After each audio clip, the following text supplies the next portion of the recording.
Oh my gosh.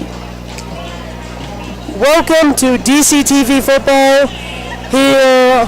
Oh, DCHS football. My bad. First time. I'm here with my co-host. Cruz Page. Cruz, your mic's messed up. It was like at your chin. Anyway. We're going to be calling the game tonight because the K-Win people couldn't make it. They are at the softball Elite 8 tournament. Our softball is going into the semifinals tonight at 7 o'clock. So they should be started now. Yep. It'll be, they are almost probably the most successful sport Dade County has now as of recent, apart from probably wrestling. So it's always great to see success in a sport.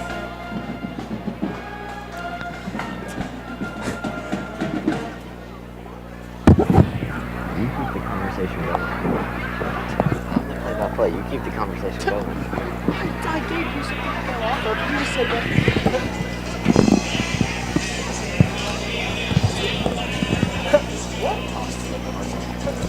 that. We're going to be off to a commercial break here. We'll be back in around 30 seconds for DCHS football.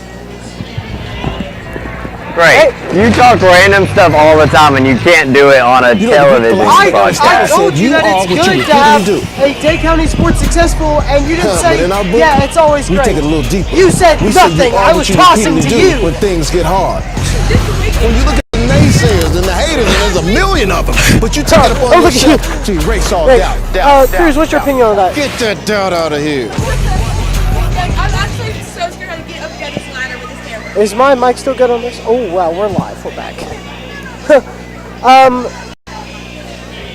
Why can't I hear myself? Hey, we I'm can't hear exiting. ourselves. Hello? Hello? Hello? I exited myself. Okay. So, if you hear me talk...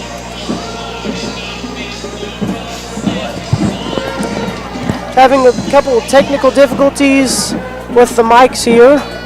Our great teacher, Coach Hurst, is fixing them. And also, I will be working the commercials and replays for tonight's game. So when I say tossing to our sideline camera, I'm talking to the sideline camera, Evie Wood. Say hi, Evie. They can't hear me. Say it loud, they can hear you. I promise. I can hear myself. Okay, so, okay. Not sure if that was audible, but Evie Wood has, Evie Wood has just said hello to the stream for all tens of thousands of you tuned in. Here comes our captains for tonight. It looks like we have Nate Hurst, H. Garmany, Anderson Windsor, and Evan Avens. Kyle's mom, one of the people tuned in, hello Kyle's mom, just said she could hear us on the commercial break. Yeah, we fixed it. Okay, well, it was fixed. I'm not sure if you heard Coach Hurst say that. It should be fixed. Well, if it's not, listen, if like you can just still mute. Hear, Oh, I can't hear myself. I just hear so, Cruz. Yeah, just when you play the commercials, just mute the microphones. And don't forget to unmute when you come back. Alright. This is gonna be a load of something. Also, be really careful that doesn't get knocked off. I'll do my best. Evie, it may be time to go down considering there's 4 minutes until kickoff. Yeah, you got like 4 minutes. Yeah, I'm still on, Evie. They can hear me.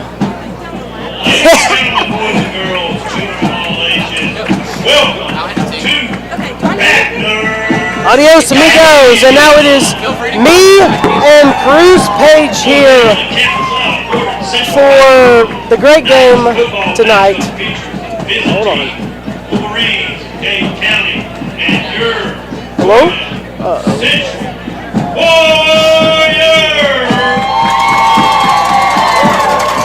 Oh, frick. Hold on now. You know what? Hey, wait. Evie, get host. Evie, get host. We didn't set up the replay. And I can't really edit the scoreboard. I can't edit the scoreboard, host. Nothing there for me to edit it on, so I'm not too entirely sure how to do that. What a lifesaver he is. You got it? You're good? We didn't set up replay. Sorry about the chaos. The first 10 minutes or so are going to be like that. Yeah. So, big problem. I know the replays have been a very big thing here on the past couple of games, but I don't really know how to set them up. I can't lie to you people that are tuned in, so we're gonna have to thug it out and really just pay attention to the game, people, because that's what you should all do. Watch the game.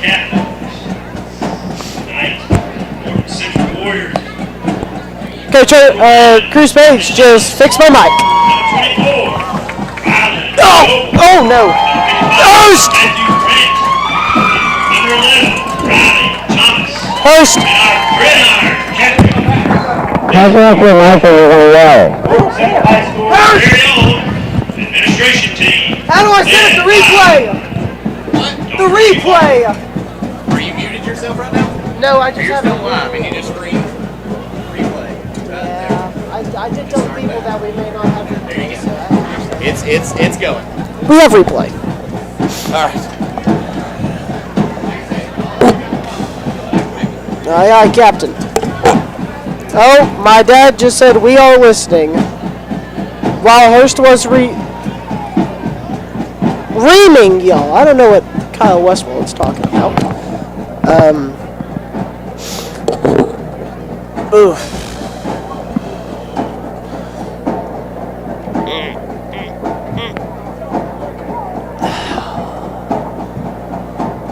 We have about 1 minute, 30 seconds until kickoff. We will send you to a commercial break. Be back in around 30 seconds here on DCHS football. Every game is a mind game. Distracted? Too heavy? Too tired? Nah, that's all in your head. Train your mind. Train your game. Because your only limits are the ones you put on yourself.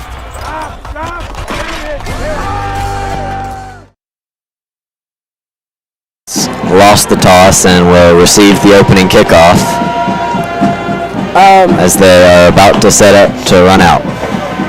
Wow. Grand Central is... Oh, wow!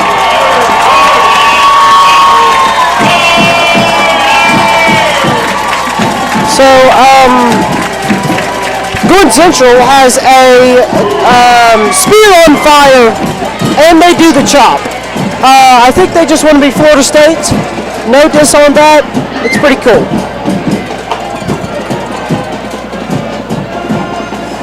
Here come the Wolverines, looking that if they can get a win, and Chattooga can lose to Coosa, I believe. Chattooga loses to Coosa. There is a chance that they are in the playoffs. Yes, in order to make the playoffs, Dade County must win by 8 or more points, and Coosa must beat Chattooga. So while the odds are not in the favor of the Wolverines, they rarely are. And so an upset here, while unlikely, is always in the possibility, and the Wolverines always ready to go to war. Get ready for kickoff, and the Wolverines will receive the opening kickoff here and get to take the field on offense. And Wynn Garmley at quarterback has been a killer all year and will hopefully be able to do very well against this Gordon Central defense that has also been prone to giving up big runs. So hopefully the run game will get going with Anderson Windsor getting most of the carries in all likelihood. And the kickoff units are out, and here comes the kick. It's booted back, out of the back of the end zone. Great way for the Wolverines to start, not have a chance at going anywhere behind the 25, being able to start at the 20 or 25, and set the tone with their run game and hopefully hit some big passes this game and really set up a electric offense that the Wolverines are able to have. Yeah, in order to get this big win tonight, we're going to have to get the passing game going. and the run game cannot be as stagnant as it has been in recent games. Sideline camera, there is a cord in the way of your shot. Can you please move that? Sideline camera, there is a cord in the way of your shot. Please, thank And you. it's a handoff to Nate Hurst that is blown up in the backfield. And It's going to be a loss of 3. That's just not the way you want to start if you are the Wolverines, which it's okay. It's also first play of the game. You can't just hope for big plays off rip. You got to be able to establish a run game and find gaps. Wear down the defense with the run, and whenever they're expecting run, you throw play action, RPO in there, and be able to hit it over the top.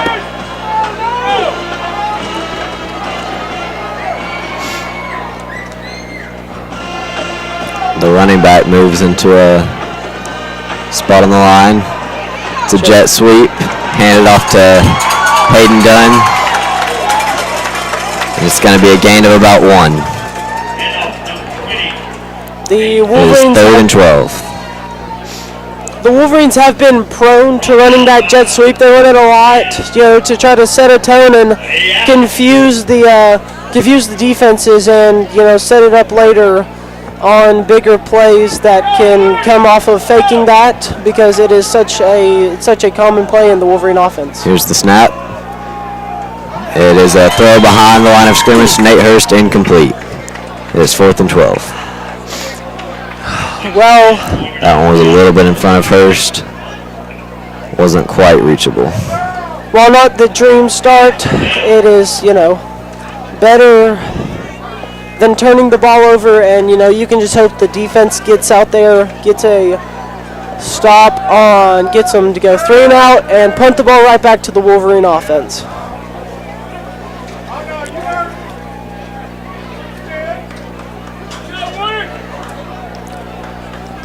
And the snap is back to the punter, and he punts it back about to the 50.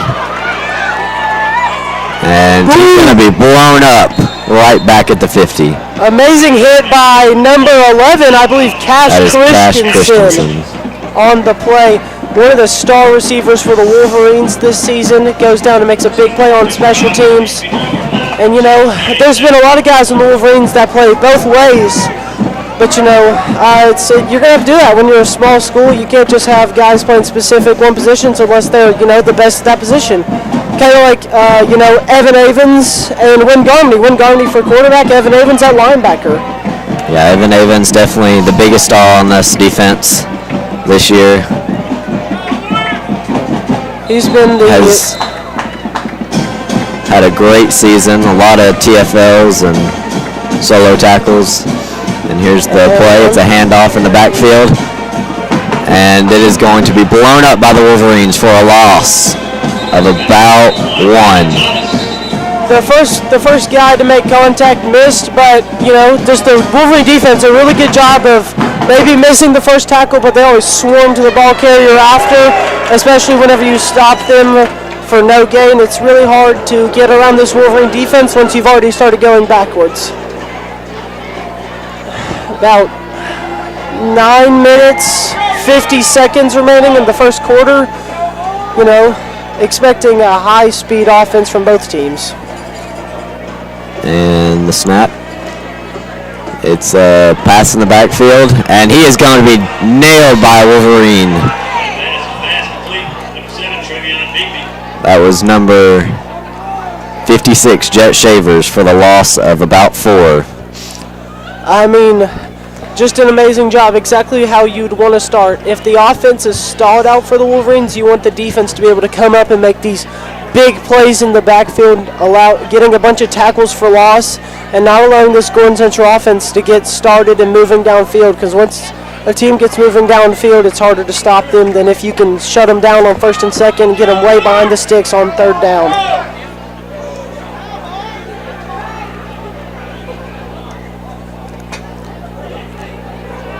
And the quarterback drops back, throws a deep pass, and it is incomplete.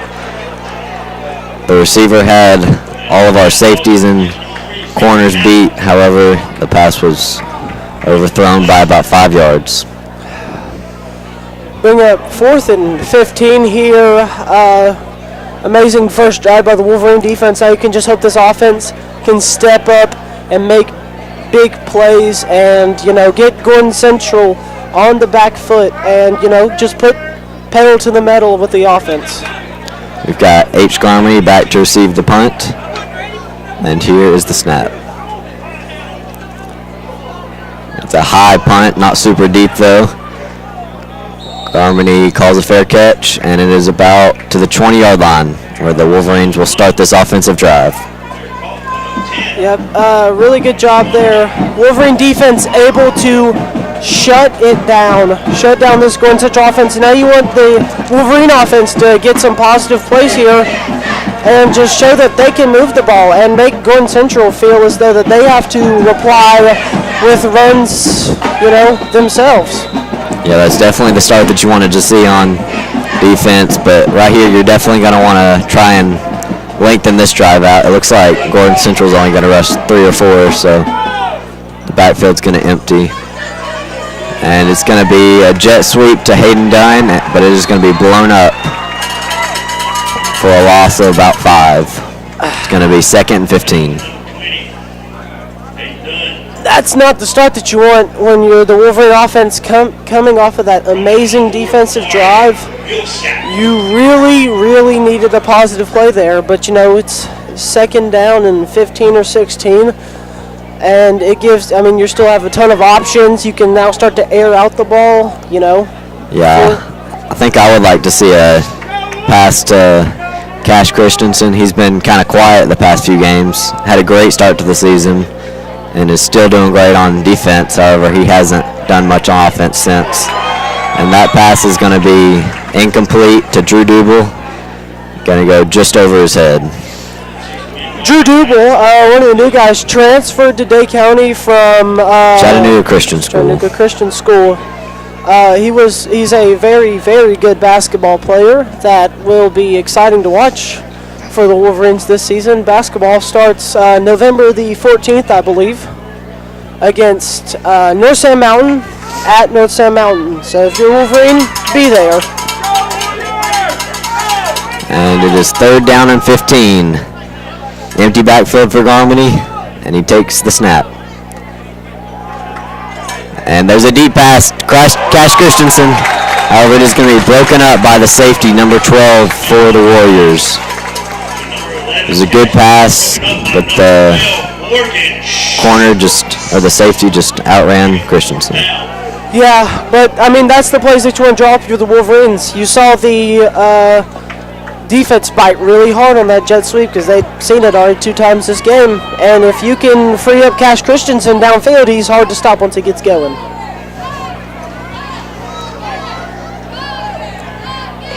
And that pass is going to be, that punt is going to be tipped. However, it's going to take a Wolverine bounce all the way for about 20 yards to their own 43-yard line. Sideline camera, can you get a shot so we can see the view on the field? As there's a view of our sideline camera. Of course, there's going to be some people running in front. As we're going to go back to Cruz Page, the main camera. There after interruptions by the, lines crew, which have always got to be down there. That's their job, and so we respect what they're doing.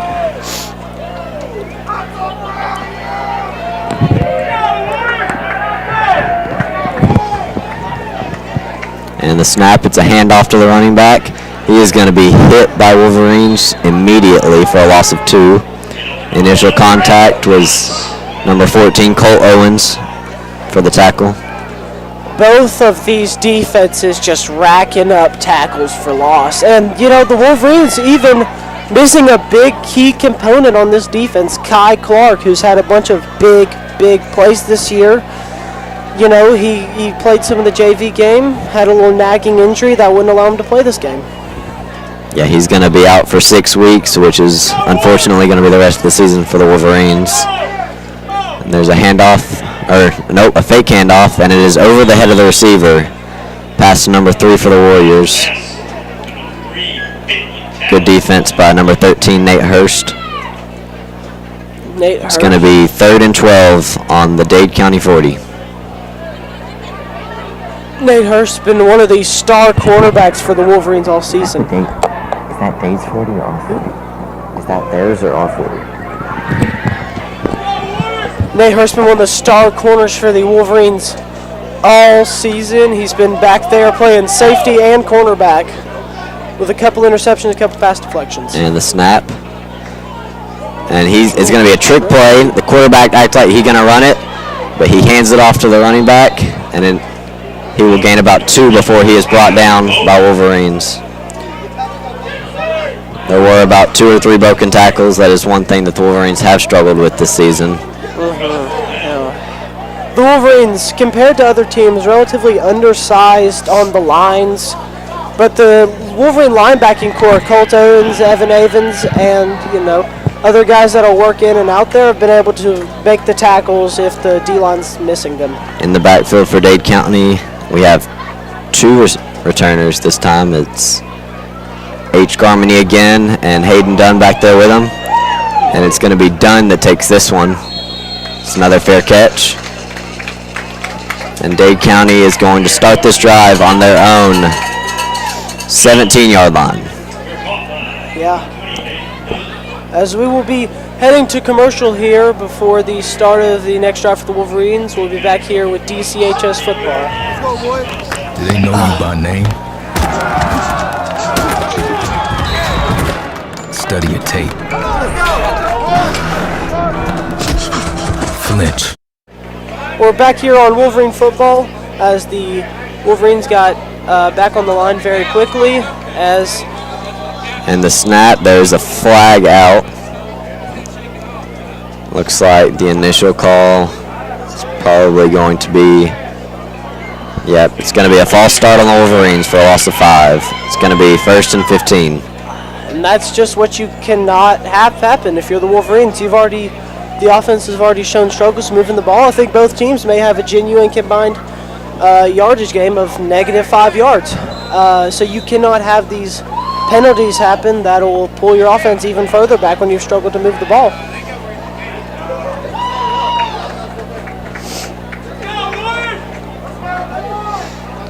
And the backfield empties. Garmany's going to take it himself. He's going to rush for a good 5 yards. He's going to gain the penalty yards back before he is taken down by number 24 for the Warrior defense. One thing that Garmany has started doing these past few games is running the ball more. He seems more comfortable with that. Yeah, he's done it well too. Absolutely, and you love to see him be able to run the ball and use that dual threat ability because the Wolverines do like to run quarterback keepers and read options to get the defense off balance. And here's the snap. It's going to be a handoff up the middle. And we are going to gain about a yard before the play is going to come to a halt. 1 yard rush for Nate Hurst. This is one of the Wolverines started back 5 and have gotten back 6 on 3rd down. So I think you want to see them throw the ball downfield a little bit and try to catch this Gordon Central secondary sleeping.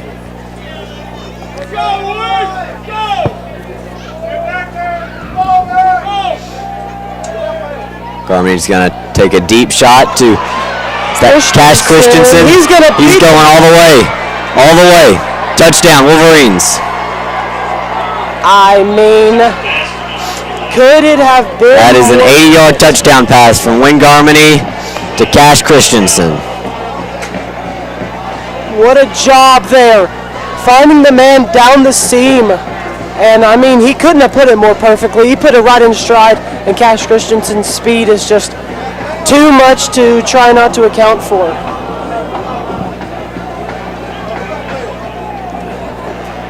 Replay of the play currently. As you can see, Wynn just dropped back, had pressure in his face, but it was a perfect play action that caught the Gordon Central defense sleeping. And the kick is up, and it is good. 7-0 Wolverines. 4:40 left in the first quarter as we head to commercial break. We'll be back here with more Wolverine football on DCHS broadcast. Every game is a mind game. Distracted? Too heavy? Too tired? Nah, that's all in your head. Train your mind. Train your game. Because your only limits are the ones you put on yourself.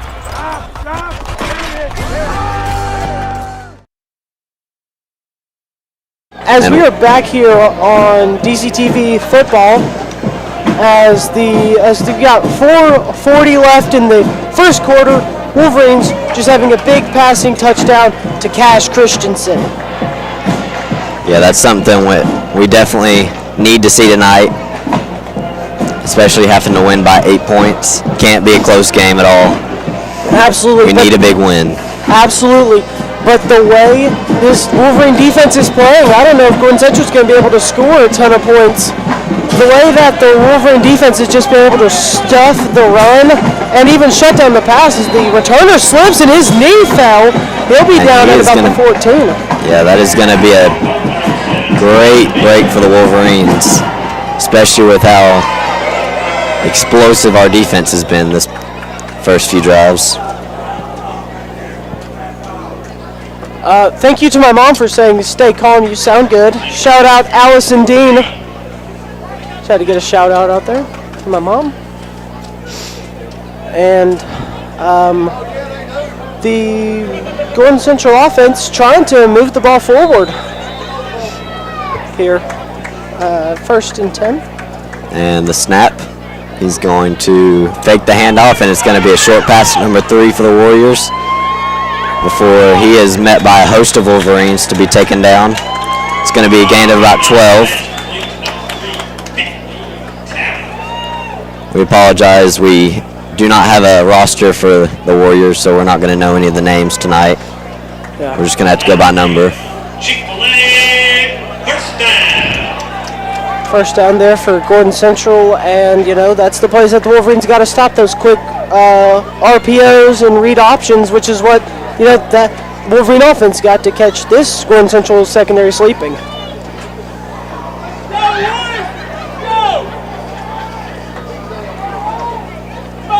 And there's going to be a handoff to the Warrior running back. He's going to gain about 6 before he's brought down. He's one of the smaller running backs in this region. He's shifty, kind of like one of our own running backs, Hayden Dunn. Hayden Dunn, an absolute dog for the Wolverines. On defense and offense, he's able to be shifty at running back. He's also very good in the slot at wide receiver and is one of the better safeties / cornerbacks for the Wolverines on defense. And here's the snap. It's going to be another handoff to him. He is going to take this one all the way to the 50-yard line before Evan Avens meets him and takes him down. That's going to be a gain of about 12. And that's what you can't happen if you're the Wolverines on defense. You can't have these big gashing running plays, which is what have hurt them in other games, because once those big gashing running games go in, it's hard to stop the RPO and play action, because your linebackers and safeties really have to commit to the run, because if they don't, then a big play could happen.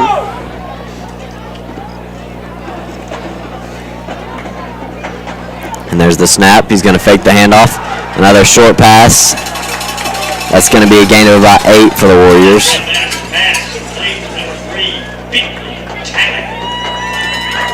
And the Wolverines have a player getting up slowly. It's Drew Double, the safety. He tries to get up, but he falls back to the ground. The medical staff's going to come have a look at him as we go to a commercial break. More Wolverine football here on DCTV. Coach Freeman. Hey, what's up? This is Shane Gillis. He's one of our newest donors. Hey, Coach, how are you? Hey, good to meet you. We've met a bunch of times. Coach, I got to tell you, his donations do come with some requests. Okay, like? And he also wants his own whistle. Whistle? Let's go! Here we go. Another play. Here we go. Another play. Run it back. I didn't love it.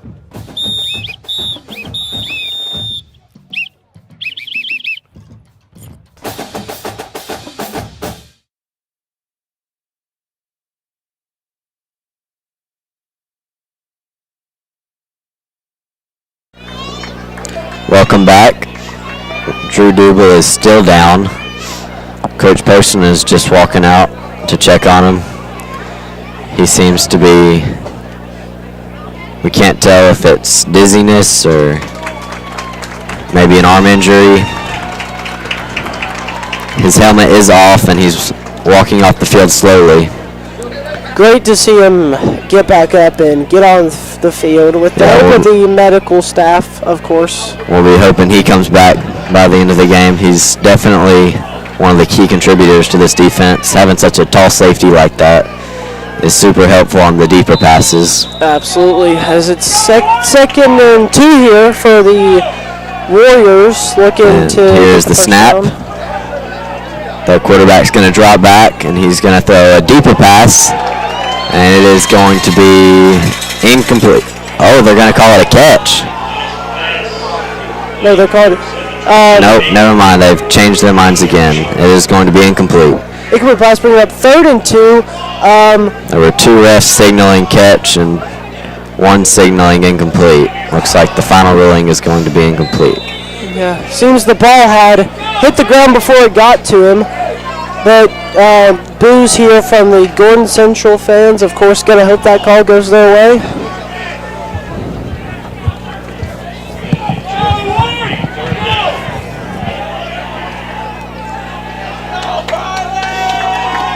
And here's the snap on 3rd and 2.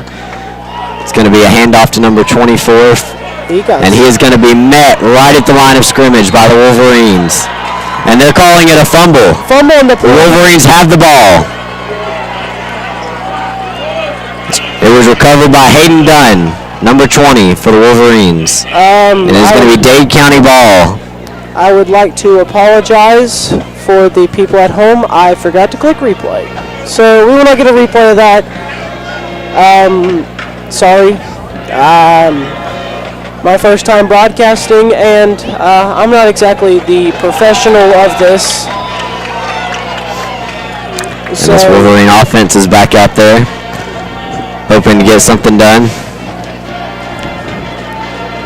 Got Wayne Garmy in the backfield with Anderson Windsor, I believe. And he's going to drop back to pass. It's going to go to H. Garmany, his brother. It's going to be a gain of about 1 before he is met by 2 Warriors and brought down. And that's, of course the Wolverines love throwing those big pass plays, and people love to watch them. But that's not how the Wolverines do. Normally it's the RPO and short passes that really get the gains for the Wolverines here. As we go to our sideline camera, Evie Wood with an amazing shot of the sideline as we go back to Cruz Page here in the broadcast. And here's the snap to Garmany. He drops back to pass again. It's going to be another deep ball, and it's going to be caught. Big first down. That is Cash Christensen again. He is going to be into Warrior territory. As we did get the He is on the 17. Amazing play. That's the second deep pass in back-to-back drives to Christensen. He's been quiet these past few games. I was kind of expecting him to have a big game.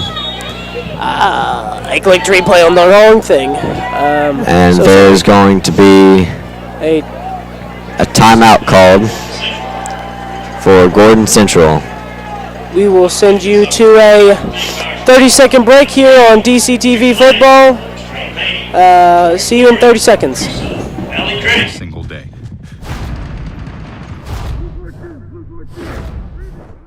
Every single day. Every single day. Every single day.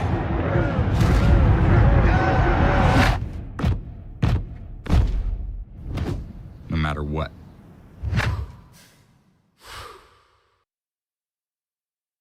And we are back here on DCTV with the Wolverine offense coming out. It's 1st and 10.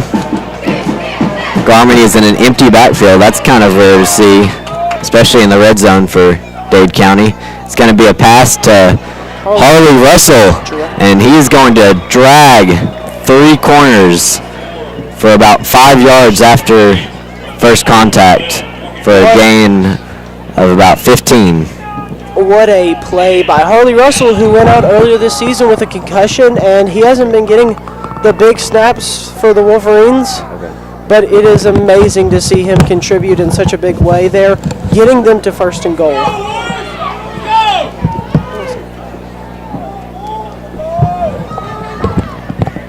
Garmony's in the backfield with Cannon, and he's going to keep it, and he is going to be taken down for a loss. It's going to be brought down to about the 12-yard line.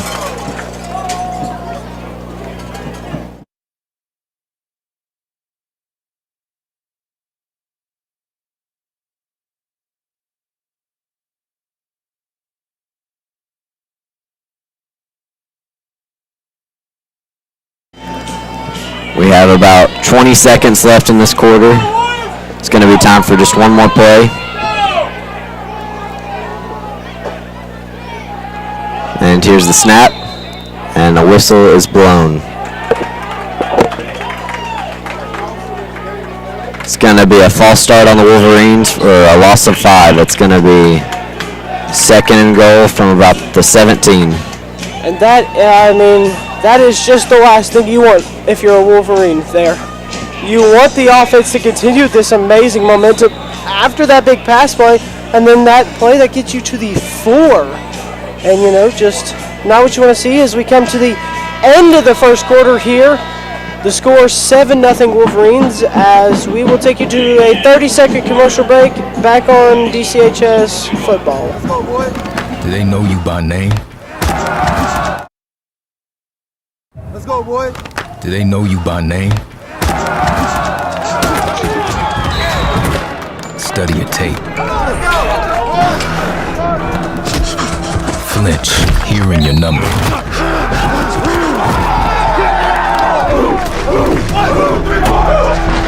Do they dread the very sight of you on the field? Ready? Hey! They will now.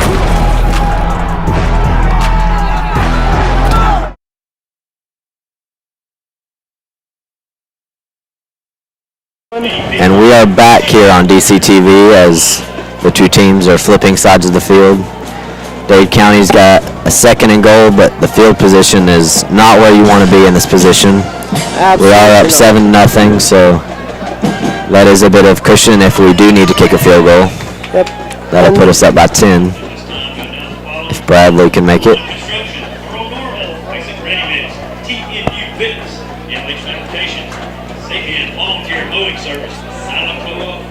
This Dade County offense, their passing game has been pretty good so far. A few deep balls.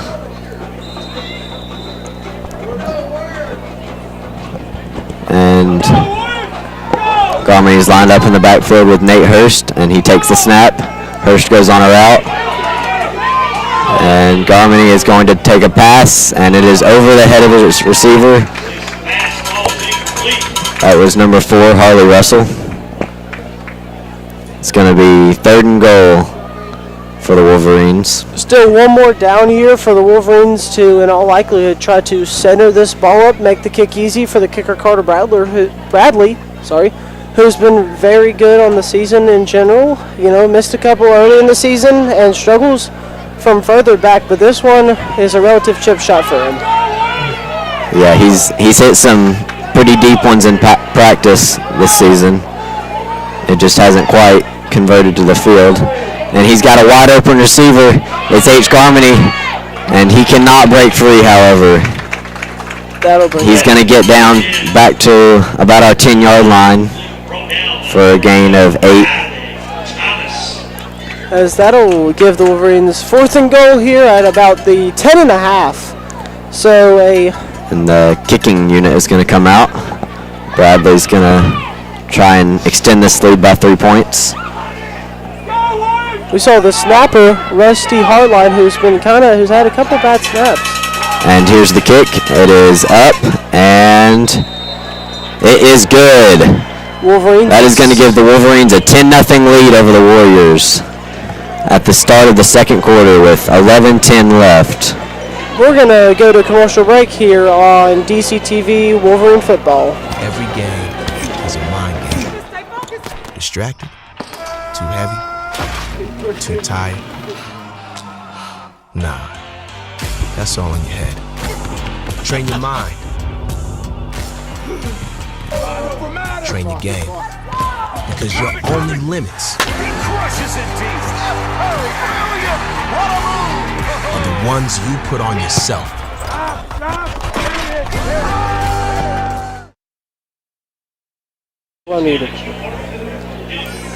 And we are back as the Wolverine kickoff unit is out on the field.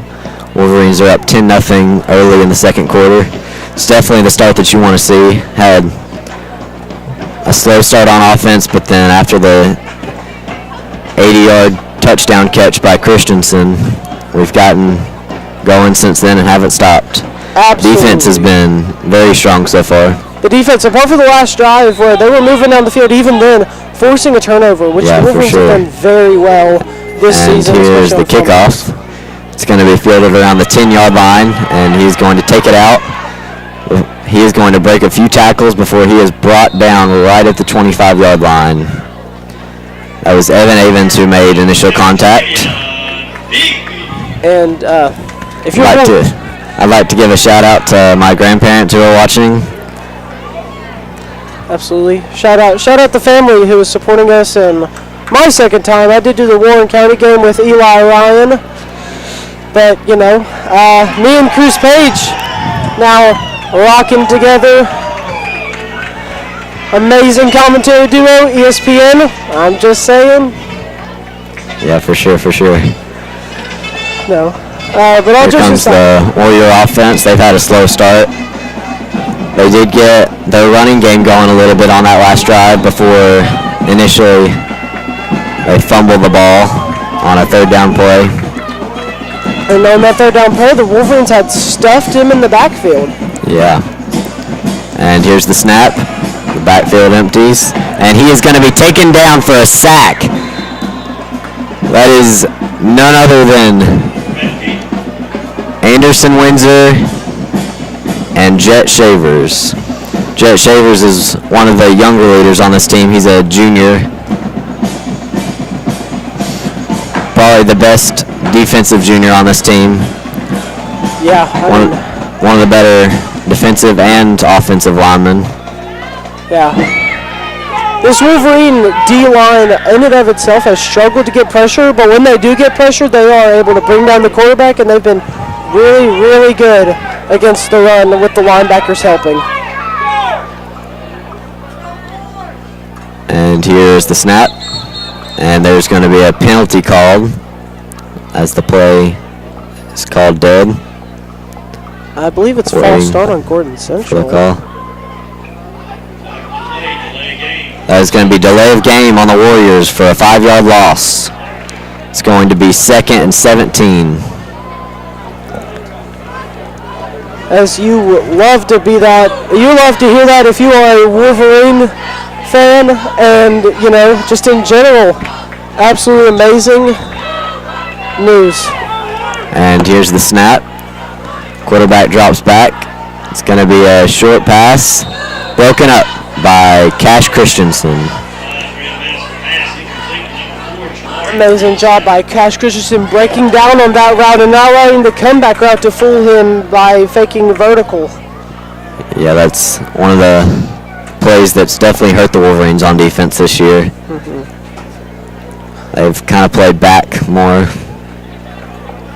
Wolverines don't play very aggressive man-on-man coverage. They like to play more, you know, off man and allow the wide receivers to kind of come toward them so they can determine the routes a little bit slower and help them. And the backfield empties as the snap comes, and he's going to have to get the pass out quickly, and it's going to be incomplete.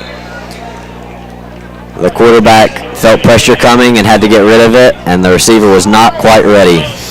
The receiver had a linebacker coming toward him, I believe. Didn't really catch who it was. It was Evan Avens. Evan Avens. That the name, one and only.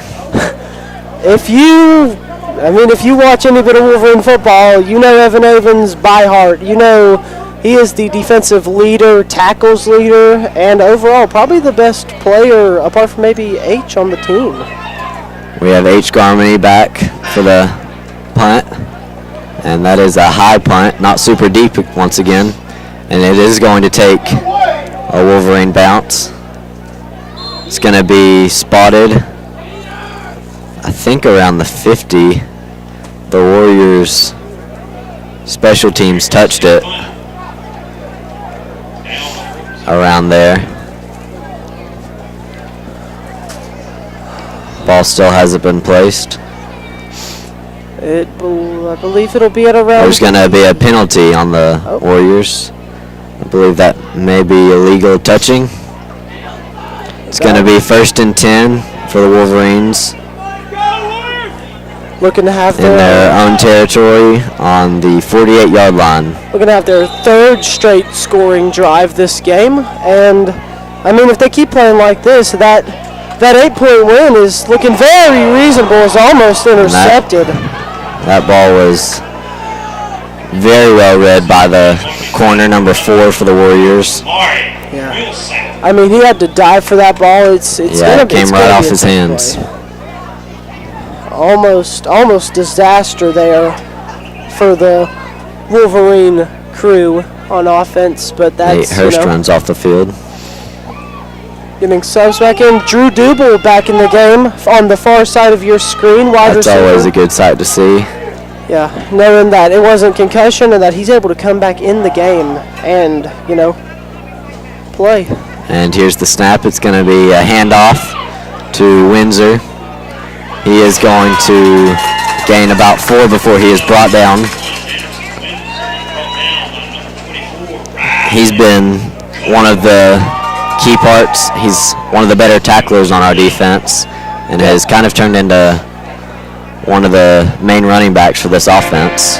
He was out for the first part of the season, I believe, but has been able to step up here as the leading back for the Wolverines. Him and Nate Hurst normally switch in and out, play-by-play. Yeah, he missed all of last season due to injury, but it is good to have him back this season. And Garmany takes the snap. It's going to be a pass behind the line of scrimmage to H. Garmany, and it's going to be blown up for a loss of about 1. It's going to be 4th down and 8 for the Wolverines as the punt unit comes out. Not the drive you want to see from the Wolverines, but it's all right as long as this defense continues to play like they have.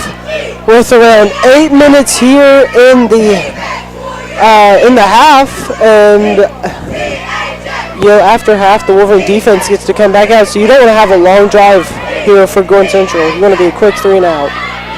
And the snap is out, and the punt is high, but it is not super deep. And a Warrior grabs the ball for some reason. He's going to be tackled immediately. They are going to start their drive on their own 40-yard line. It is going to be 1st and 10 for the Warriors when we come back from this commercial break. You're watching Dade County football on DCTV. Let's go, boy. Do they know you by name? Study your tape. Flinch, hearing your number.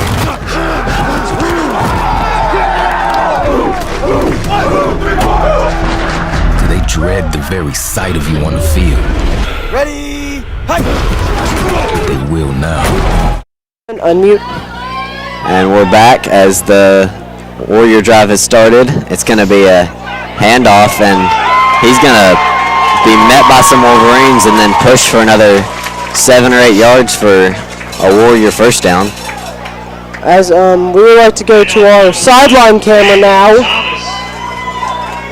if they can get a shot, as we're having technical difficulties here up here, communicating down to the field for our sideline camera. Seeing if we can't get anything is 3, 2, 1, and we can look at the sideline camera. Looking at the defensive line and some linebackers here as we go back to the main camera up top with Cruz Page. And there's a pass in the backfield, but he is going to be brought down for a loss of about 2. A host of Wolverines gets there to meet him. There were 5 or 6 guys back there before he could even take a step. Yeah. He does break 1 or 2 tackles first, though. Great job It's swarming. going to be 2nd and 12. Great job swarming by the defense as we look at the people on the field here with the sideline camera back up to Cruz Page. As it's amazing to see a Wolverine defense swarming the ball. It's going to be a handoff to number 2. He's going to slip for a gain of about 1. Felt some pressure from the Wolverine corners, and then I couldn't tell if he was slipping or if he was trying to slide to avoid a big hit. It's going to be 3rd and 11. Big play, big job, big time here for the Wolverines. Try to get off the field and get the offense back the ball. Here's the snap. Quarterback's going to run for a few yards and then pass the ball. It's going to be incomplete to number 3. It's going to be over his head. It's going to be 4th and 11 for the Warriors. It looks like their punt unit is coming out. Yeah, you would expect that. It's not. If they had gained 5 or 6 yards on that play, I think it would have been more of a decision to see if they couldn't run off more clock and keep this Wolverines off the field for longer, as we've got 6:24 left in the half. H. Garmany and Hayden Dunner in the backfield for the punt. Oh, it's going to be a fake. The punter is going to run the ball, and he is going to be blown up before he can even get back to the line of scrimmage. That was Cannon Womack with the tackle. I'm not really sure the reason for that play call. Yeah, that's not, I guess if you're on about 4th and 4 and it's kind of later in the game, desperate hour, but I mean, it's still the first half and it's 4th and 11. Especially running the ball on that play instead of a pass.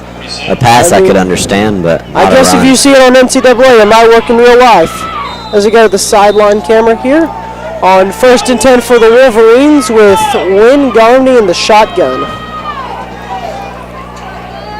And here's the snap. Garmany's going to drop back. Fake screen pass. He's going to take a deep shot to Cash Christensen. Oh, Going to be dropped. No way. Oh, they're going to call it complete. It's going to be called, oh. That is going to be a huge game for the Wolverines. It's going to be 1st and goal. What a play and catch by Christensen. Absolutely. He completely burnt the receiver, and then the pass was over his head, and he still brings it down. Cash Christensen just, I mean, going up high, pointing a ball, which is amazing to see, which is what you saw Braden Jones do a lot last year. And it's great to see a jump ball. In an empty backfield. They're going to fake a jet sweep, and it's going to be an easy touchdown for the Wolverines. Cash Christensen with his 2nd of the night. There is, however, a penalty flag on the field. An eligible receiver downfield on the offense. That's going to be a break for the Warriors. That's going to be a replay of downs. So still, they'll move back. So I believe 1st and goal on the 15. 1st and 15. I mean, this is kind of what happened on the last Wolverine offensive possession. Yeah, we're hoping that doesn't repeat. Penalties. Especially with how easily Christensen just walked into the end zone. It was all of the other wide receivers and tight ends on this team completely blocked everybody. But I mean, pretty it was a clear great pass by Garmany. Pretty clear flag on that play because he caught the ball really almost behind the offensive lineman. Here's the snap. Garmany's going to drop back again. He's feeling some pressure. He is going to throw it deep, and it's going to go out of the back of the end zone. That was to Cash Christensen, but it was a good 2 or 3 feet over his head. Yeah. No, it's just a hard catch. I mean, that's almost an impossible catch to make for really almost anybody on this team, apart from maybe Drew Duble, who, I mean, towers over most of the rest of the Wolverines. And Wynn is going to be in this backfield with Nate Hurst. Honestly, expect a run here. Try to catch him off guard. And here's the snap. Garmany drops back again, and it's going to be a pass, and it is going to be broken up. It was intended for Hayden Dunn. A bit too much air under that one. It's going to be 3rd and goal on the Wolverine, or on the Warrior 15. As I mean, for the Wolverines, you wanna not settle for a field goal here. You want to get a touchdown and put so much pressure on this Warrior offense to answer that they, feel just though that if a mistake is made, that could be ball game, and maybe force something that'll turn into a mistake. And Garmin is going to drop back once again, and he's feeling pressure, and he's going to throw it over the head of Dunn once again. It's going to be 4th and goal on the Warrior 15. That drive does about the same thing as the last one in the red zone did. However, we hope that Carter Bradley can keep up his streak tonight with 2 made kicks. Make it a 13-point game. Make it where the Glen Central has to have a touchdown to make it a 2-score game. They can't just kick a field or have a touchdown to make it a 1-score game. Sorry. And whistles are going to be blown. It's going to be a false start on the Wolverines. We're going to back up 5 more yards. It's going to be 4th and goal on the Wolverine, or on the Warrior 20. Just making the kick harder on Carter Bradley, but he feels very confident. This is about where the last kick was from, I'd say. Warriors are back, and the kick is up, and it is going to be short. The way that ball spun, it looked like the Warriors may have gotten a finger on it. And the Warrior drive is going to start on the 20-yard line, their own. It's going to be 1st and 10 for the Warriors. Yeah, I mean, not what you want to have happen.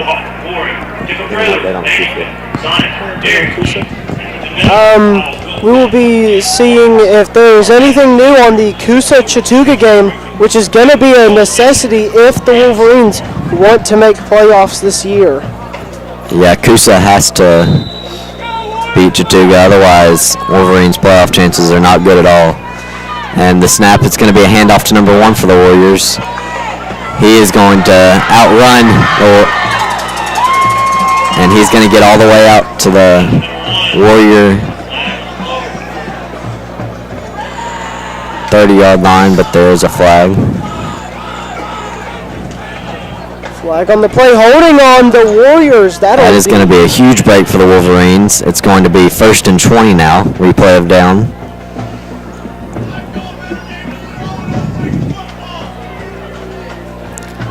There are a few Warrior fans upset about that call. There's been quite a bit of booing from this Warrior side over the officials' calls tonight. As Coosa currently up 14-7 on Chattooga. The Wolverines, of course, if this game does happen to end in a win, the Wolverines do need to win by 8 to still have a chance in the playoff picture. Yeah, that is definitely something that you want to see, and that's going to be a handoff. There's a flag down, but he's going to gain about 10 to gain those penalty yards back. That was number 24 for the Warriors. I believe we'll be seeing another holding on the Warriors just based off of the place, and that is it. It's going to be. It is going to be a half the distance to the goal line, I believe, as it is going to be 1st and 25. 1st and 25. I mean, the Warriors were. I mean, that first run had the Wolverine defense on the back pedal, but now I mean. The Wolverine defense is just relying on a mistake made by the Warriors, and it's one mistake is all it's going to take, as you saw from that last Wolverine drive. The ineligible man downfield stalled out that drive. And I mean, Warriors have 4 wide receivers out there and a running back. And it's going to be a quick pass to a wide receiver, and he's going to break a few tackles before he is finally brought down for a gain of 20. It's going to be 2nd and 5 on the Warrior 25. that's not what you want to have happen if you're the Wolverine defense. You can't miss a tackle right there because that's about a 6 or 7 yard gain if you are, to make that first tackle, and he just rumbles forward through a couple tackles. And here's the snap. It's going to be a screen pass, and he's going to be slammed down by Anderson Windsor, but he is going to get the first down and go out to the Warrior 40. Looks like there's going to be a timeout called by the Wolverines.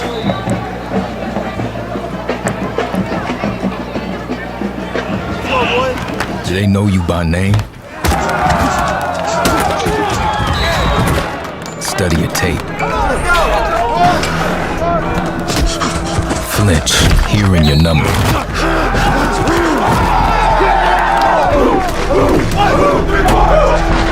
Do they dread the very sight of you on the field? Ready? Hey!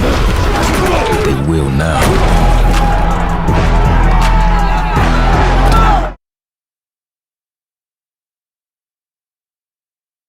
And we are back here on DCTV with Wolverine football. It is 1st and 10 for the Warriors on their own 40-yard line. 4 minutes, 26 seconds remaining. Both teams having 2 timeouts, and Warrior football here at about the 40-yard line. And, you got to, not too sure about their kicker, his leg strength, but if you can get it within the 20, try to kick a field goal. Yeah, we have not seen him yet.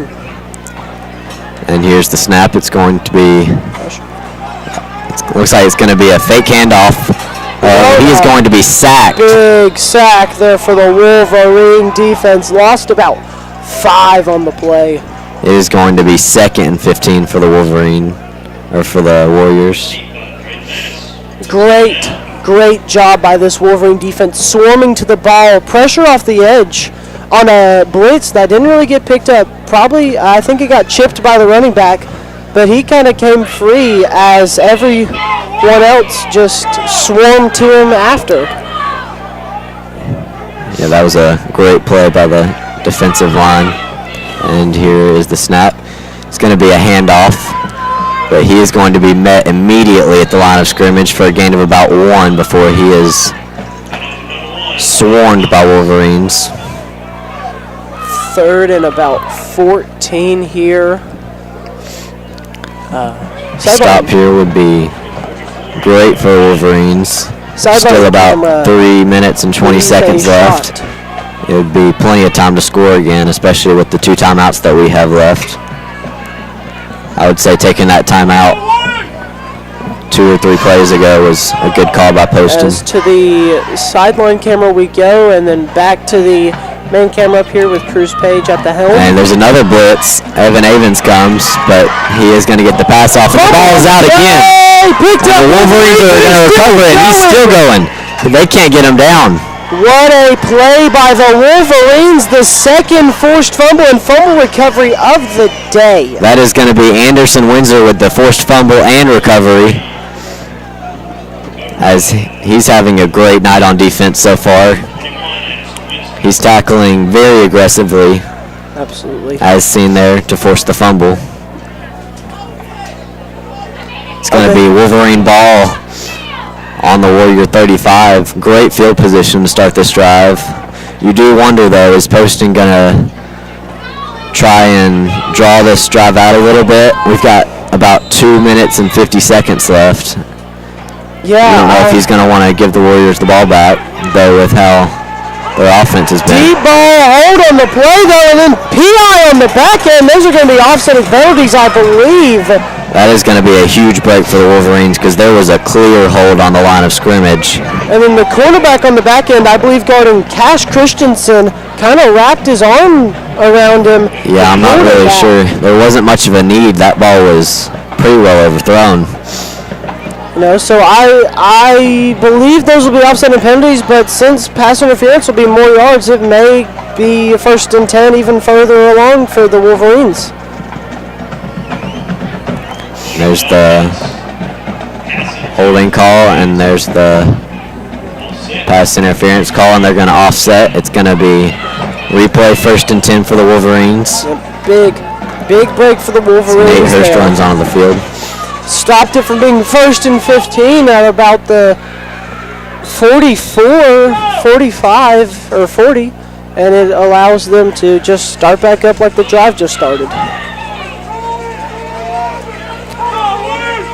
And here's the snap. Garmony's going to drop back. It's going to be a short pass to H. Garmony, and he's going to break free for about 13 yards before he is dragged out of bounds. He's one of probably by far the best yards after catch and yards after first contact receiver on this team. Absolutely. He's super aggressive. He's gotten a lot stronger over the past year since last season. Oh, absolutely. And he's kind of taking over the wide receiver 1 role. As, him and Hayden Dunn. Hayden Dunn, and of course, big play man, Cash Christensen, and of course, the tall guy, Drew Double, always prepared to make a play when necessary. And here's the snap. Garmony's going to drop back again. The 3rd passing play in a row. It's going to be a deeper pass, and it is going to be caught by H. Garmony once again for about a 15-yard gain. It's going to be 1st and goal for the Wolverines on the Warrior 8.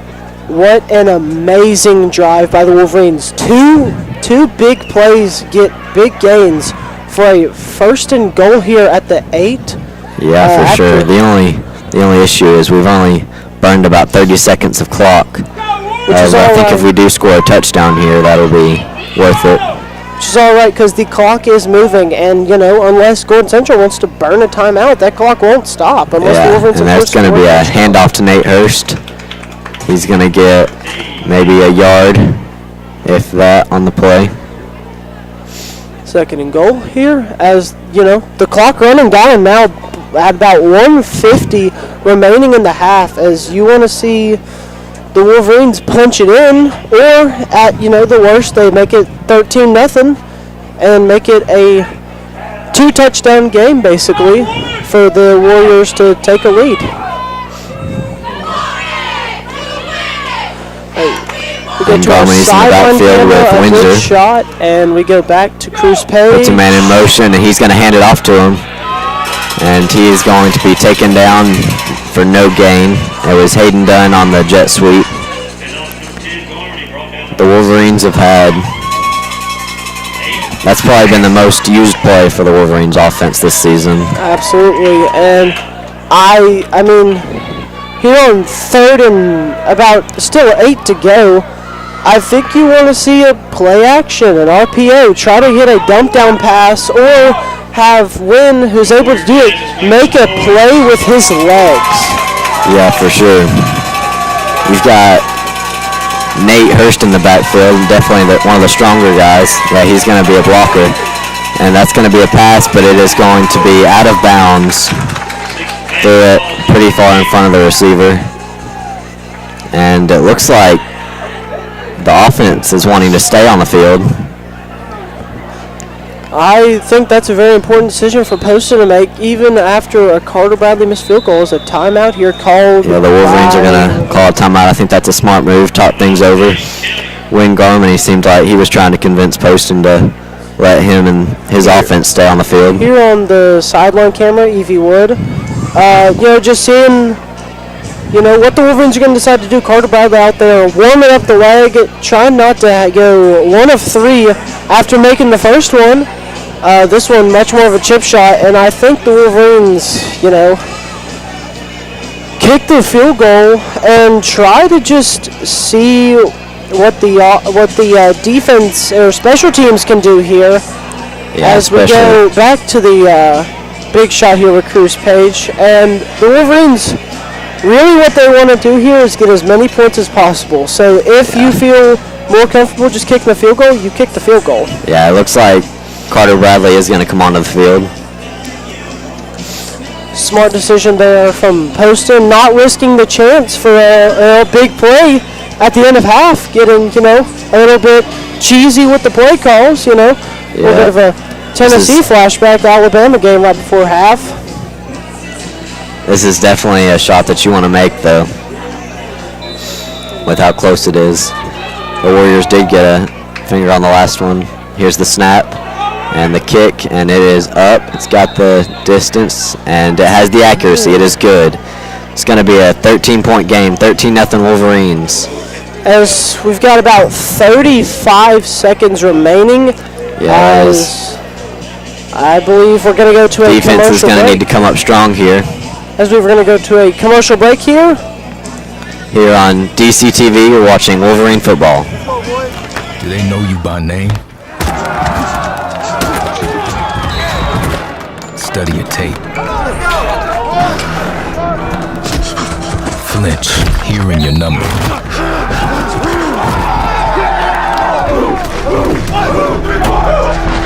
Do they dread the very sight of you on the field?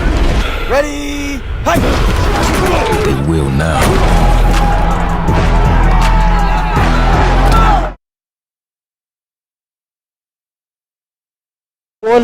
And we are back. I want to apologize. The man running our system has played the same commercial about 4 times in a row. My bad. We're going to show you a different one next, we promise. We will try right before half. But hey, quick shout out here for Ronald and Dean, my dad. Love you, man. Thanks for the positive comments on the Texas and onside. That's going to be a squib kick for the Wolverines. I think that's a smart decision. Burn as much clock as possible. However, the returner is going to break free before he is finally knocked out of bounds around the Dade County 41-yard line. That is. They're gonna have about 26 seconds to get 40 yards downfield. We'll see what they can do. Yeah. Their offense, they've had a few explosive rushing plays. However, that's not something that they're going to be able to use with only 26 seconds left. Absolutely not. And as long as the Wolverines really pay attention to the RPO and just try to, at all costs, protect this end zone and not allow them to get in like the 20, maybe prevent the field goal opportunity as well. Yeah, for sure. Dade County is playing a bit closer than I thought they would.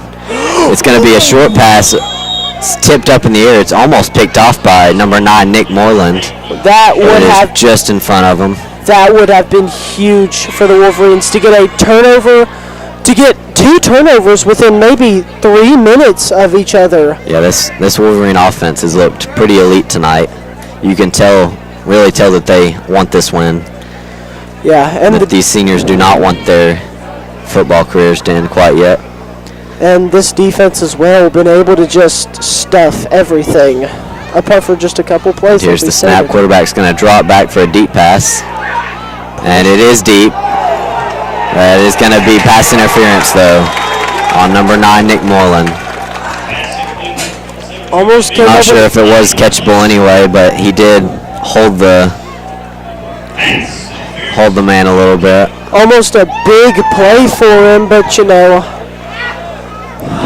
he is younger. He's only a sophomore this year, so you know, just more summers to develop really is what you want to see as the Warriors will move up 15 yards and make it very, very much closer to get this to a field goal opportunity. It's going to be interesting to see how both teams play this. If the Wolverines will play deeper, there's about 16 seconds left in the half, and the Warriors are on the Dade County 28-yard line. Warriors still with 2 timeouts. If I'm the Wolverines, I'm putting 5 people on the line and trying to stop the run. And here is the quarterback's going to drop back. It's going to be a pass. It's caught, and he's just going to step out of bounds. It's going to be an 8-yard gain. As that gets Hayden Dunn had coverage. That gets them right at the 20, I believe, which is going to be difficult for the Wolverines to just very much shut down any more gains here as we go to a view of Nate and Cash. And now Nick Moreland as we go back to the big shot here, Cruz Page. Here's the snap. And it looks like there's going to be a flag. It's going to be a false start on the Warriors. That's going to be great for the Wolverines. It's going to be 2nd and 7 now. Yeah, if you're the Wolverines. Warrior kicker does seem to be getting warmed up, so you wonder if they are going to decide to settle for a field goal. If you're the Wolverines, that's what you really needed. You haven't had a many mess teams up kick here. against you this season. You've had H. Garmany block one or two.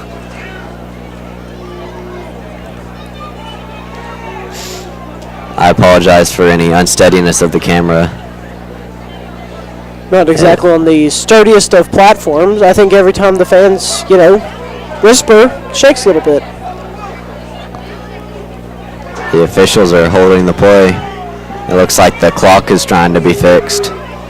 It's going to put 11 seconds exactly on the clock.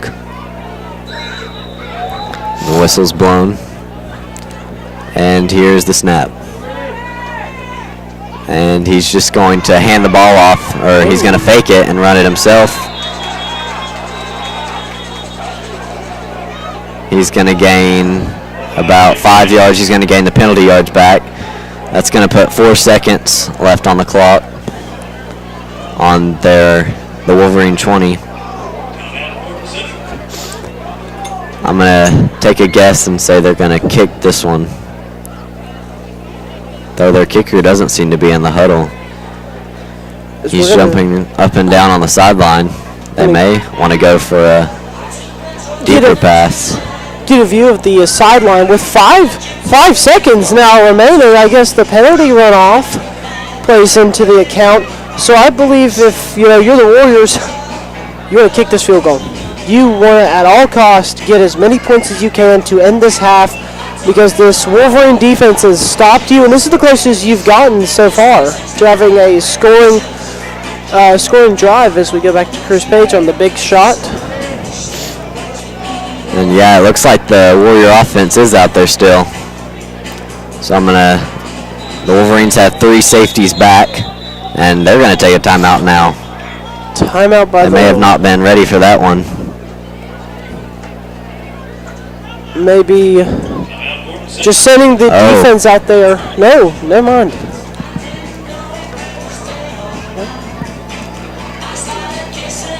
And Gordon Central's already walking back on the field. That is their kicker now. He's on the field. I believe they were just trying to get a look at what the defense would throw out there to see, the kind of bite they would have. Of course, the Wolverines going to expect a shot to the end zone if the offense comes back out there. But now we get a look at both teams. The Gordon Central kicker, a not very easy kick while it's centered up. It's got some distance to it, and he's about to be able to test his leg here. Yeah, a block would be great. We do have 4 guys back ready for that fake, as we saw on the punt. They showed us that that's definitely a possibility tonight. And a timeout, this time definitely by the Wolverines. Yeah, the Wolverines are going to call a timeout now. Icing the kicker, trying to, get in the kicker's head, which you see, in every level of football. Cruz Page enjoying the music.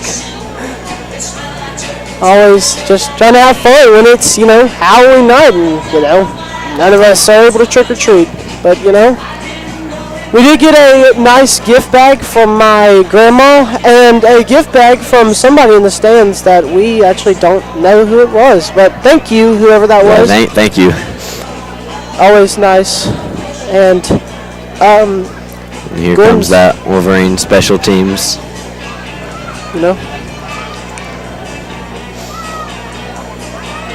And they are going to leave some guys back. Looks like they're going to leave quite a few back. They're in normal formation. They're only sending 5 guys. And here they come. Blocked! And it is blocked by Drew Dubel. It's going to be marked dead because it didn't go. It landed at the line of scrimmage, so I don't believe it's going to be able to be returned. An amazing job by Drew Dubel. Just use that height to 6'6", and when he jumps, that. We've gotten word. That is going to be the end of the first half. We are going to take a break here for halftime. Coach Freeman. Hey, what's up? This is Shane Gillis. He's one of our newest donors. Hey, Coach, how are you? Hey, good to meet you. We've met a bunch of times. Coach, I got to tell you, his donations do come with some requests. Okay, like And he also wants his own whistle. whistle. Here we go. Another play. Here we go. Another play. Run it back. I didn't love it.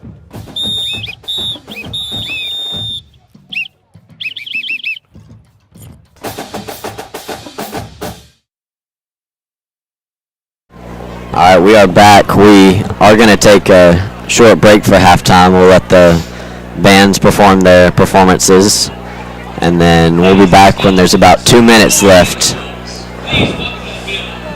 And you are watching Dade County football on DCTV. We will be back after the half.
And we are back here on DCTV with Wolverine football.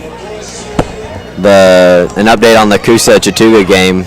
Coosa and Chattooga are tied 14-14.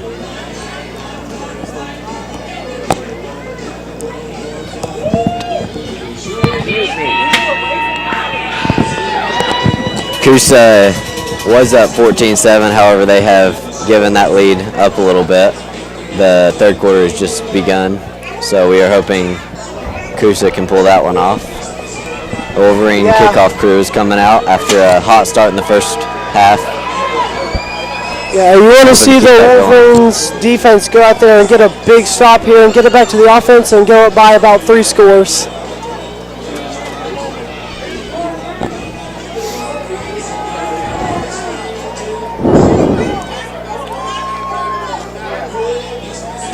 We're still waiting on Gordon Central's special teams.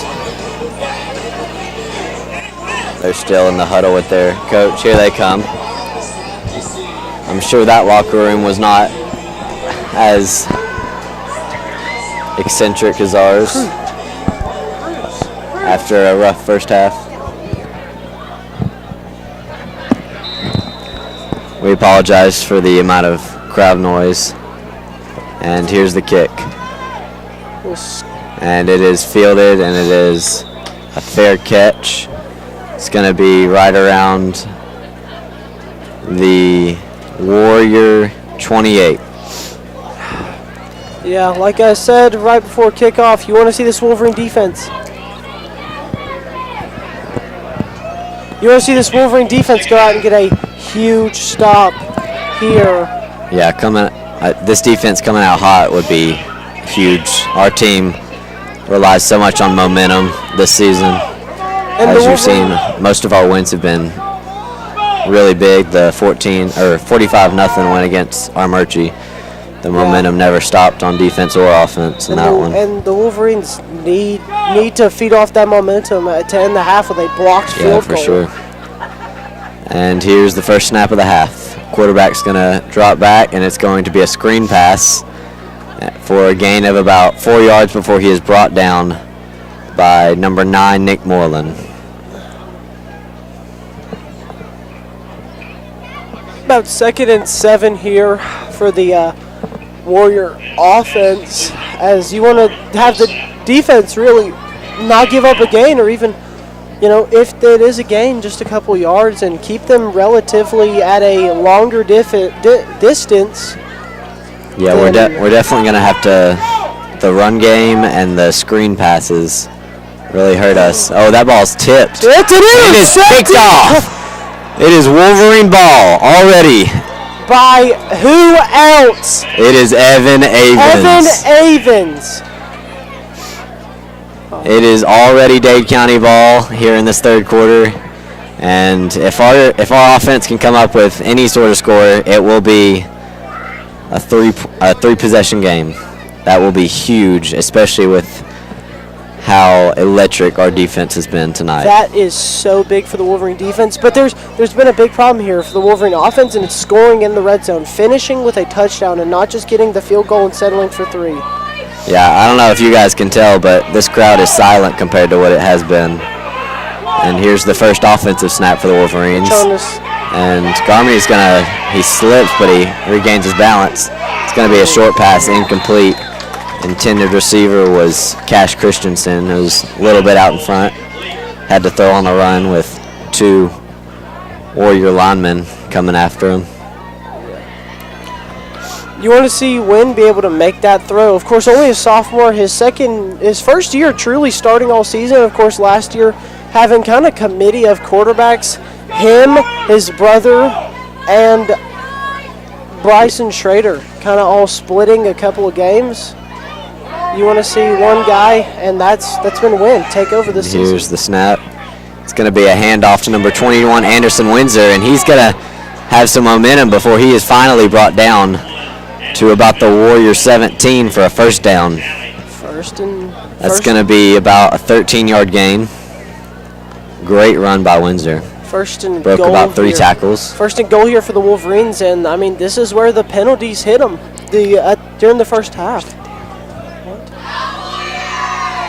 excuse me, sorry, 1st and 10 at the 15, but the Wolverines still within a very quick striking distance. They need to be able to finish a drive. Here's the snap. It's a handoff to Nate Hurst. He's going to push his way for about 2 yards. He's probably by far the strongest back the Wolverines have had this season. Probably him and Evan Avens are the 2 strongest guys on this team. No doubt. Nate Hurst, great athlete overall, basketball, track, and football. Absolutely, and just the Wolverines are definitely looking to strike with a touchdown and really just kind of drain the momentum from Gordon Central. And there's a snap. It's a fake jet sweep, and it's going to be a completion to Harley Russell for another 6-yard gain. It's going to be 3rd down and 1 for the Wolverines. Yeah, 3rd and 1 here. You want to watch the Wolverine offense convert on this and get in the red zone first. Yeah, if I'm the Wolverines, I may think about a screen past H. Garmany right here. He's been really good on these plays so far this season. And it is going to be a handoff to Nate Hurst. Going to be blown up for about a loss of half a yard. It's going to be 4th and 2 for the Wolverines. And that's the last thing you wanted to happen. If you're no matter how we score this drive, it will be a 3-possession lead. However, it looks like the offense is going to stay on the field. Poston is going to want to take the 7 instead of the 3 on this drive. You got to hope he can get it here. 4th and 2, but it's a really, really long 2. They're lining out wide. Win under center, you don't see that a lot. Anderson Windsor in the backfield. And looks like they tried faking him out. Top flag on the timeout called by the Wolverines. Oh, never mind. It's a delay of game. They're going to take that penalty, give Bradley maybe a few extra yards back to make that kick. And overall, I mean, that's a good strategy. You want to, because with it being so close to such a tight angle, you have to kick that ball out, but now backing it up a little bit further, it makes it much wider of a target. And here's the snap, and the kick is up, and it has the distance, and it has the accuracy. Good. It is a 16-0 game. Wolverines lead. That is huge for the Wolverines to make it a 3-possession game, as long as the Warriors don't go for 2 on if they ever score a touchdown. And we are going to head to commercial break now. You're watching Wolverine football here on DCTV.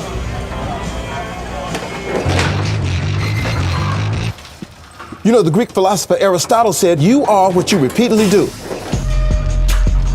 But in our book, we take it a little deeper.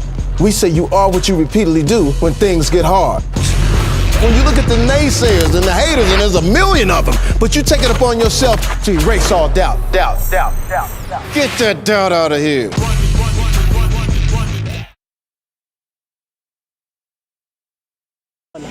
And we are back with the Wolverine kickoff special teams out there. The Warriors have 2 players deep back on the 10-yard line. And Carter Bradley makes the kick. It's going to be deep back to about the Warrior 15. He's going to make the return. He's got blockers before he is finally brought down at their own 41-yard line. I mean, that was a decent return.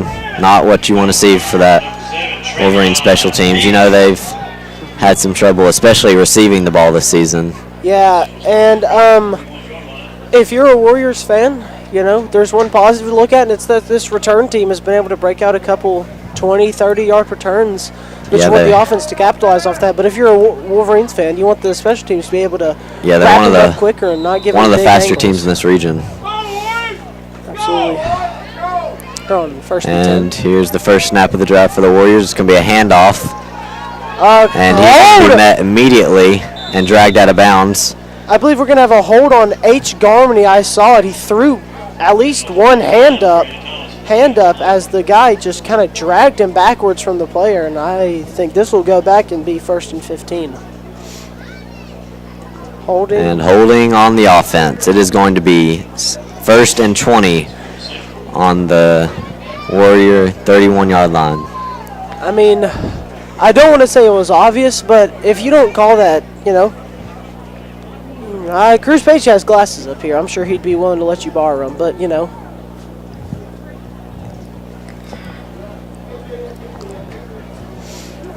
Yeah, this Warrior offense has struggled in just about every aspect of this game, especially with penalties. Both sides of the ball for the Warriors have taken some hits with penalties this game. That will be complete. And that's going to be a completion of number 3 for the Warriors for a gain of 1. It's going to be 2nd and 19. Ooh. I thought it was only 1st and 15. I didn't know that they'd back up 10 yards on the holding. There's some angry fans in this Gordon Central student section. They're yelling at their offense to do something. Not the kind of things you'd expect to hear at a high school game, but they are going to get a completion on the slant route. It's going to be a gain of about 8 yards before he's brought down. It's going to be 3rd and 10 for the Warriors on their own 42. You want the Wolverine defense to do what they've done best and get stops on 3rd down. And, you know, I think the Wolverines have a grand total of 4 turnovers this game, and the second half's just started, and they already have 1. I mean, they've just been... This Gordon Central's offense is feeling a lot of pressure. And here's the snap.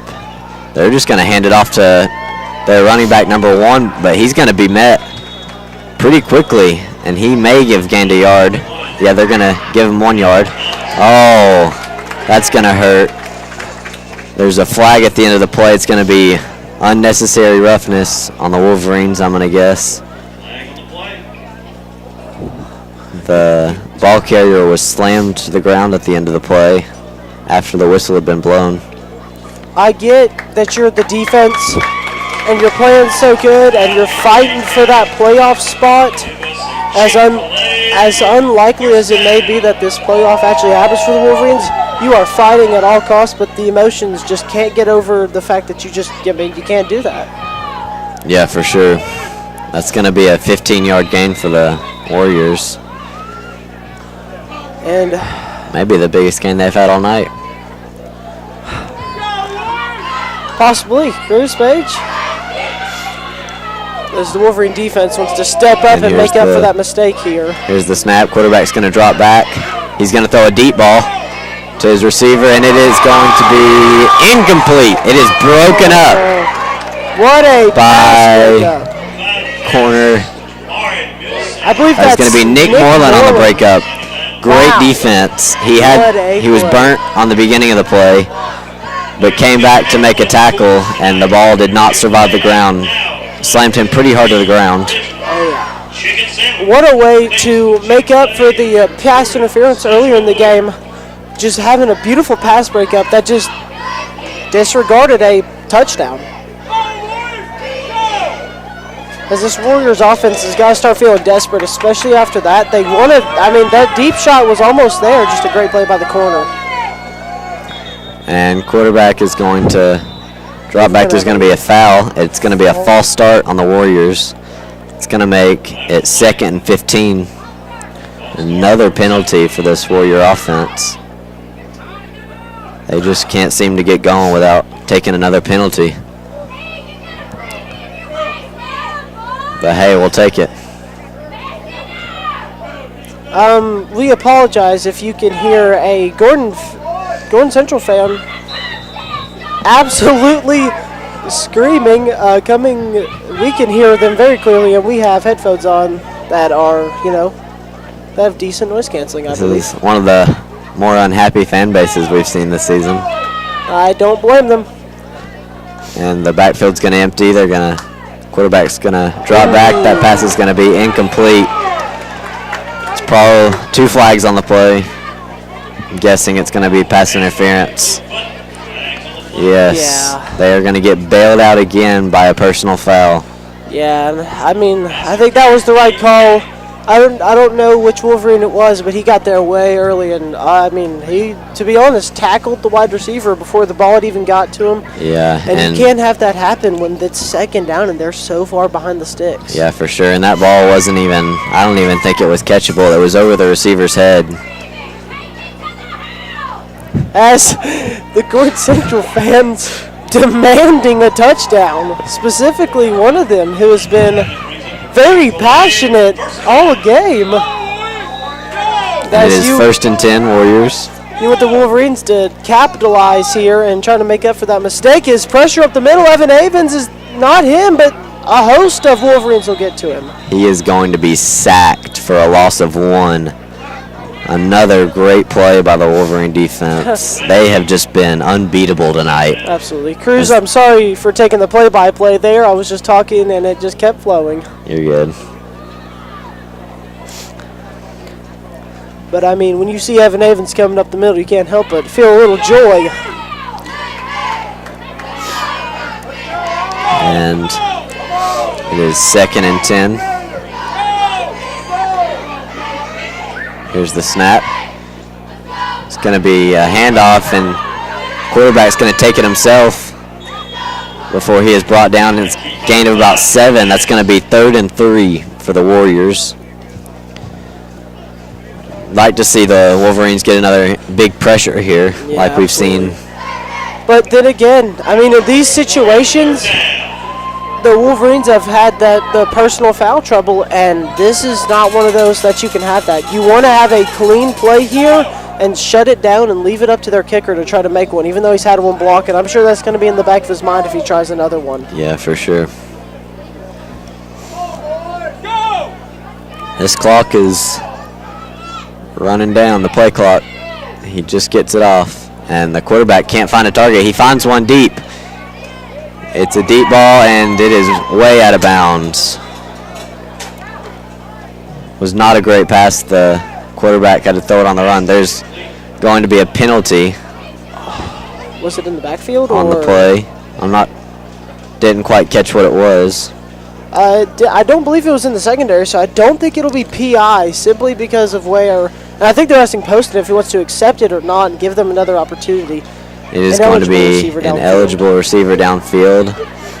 And Poston is going to accept this penalty. It is going to be 3rd and 10 now. I don't know if that was the right call. I think you see what that offense is going to do on 3rd and 5, but giving them another opportunity, I guess, seeing if the defense can come up with 5th turnover of the game. Hey, make it a little bit more exciting. These Gordon Central fans, are getting very, very livid about the team. And here's the snap. Quarterback's going to feel pressure. He's going to throw another deep ball, and it is going to be incomplete. Great play by Hayden Dunn to break it up. He almost intercepted it. What a play by Hayden Dunn. I mean, going up and making a play here, it'll be 4th and 10. He's been, over the past few weeks, he's been probably one of the more key players of this team. He was not healthy for the beginning of the season, but as we've seen, when he is healthy, he is going to be one of the best players on this team. Oh, yeah. And I'm really excited to see what he does in the next year or two, as he is only a sophomore. And this Warrior offense is going to stay on the field for 4th and 10. I'm not sure what kind of... And here's the snap. Decisions he's going to feel pressure immediately. And he will be... And he's going to throw it wide open. Deep passing. He is wide open.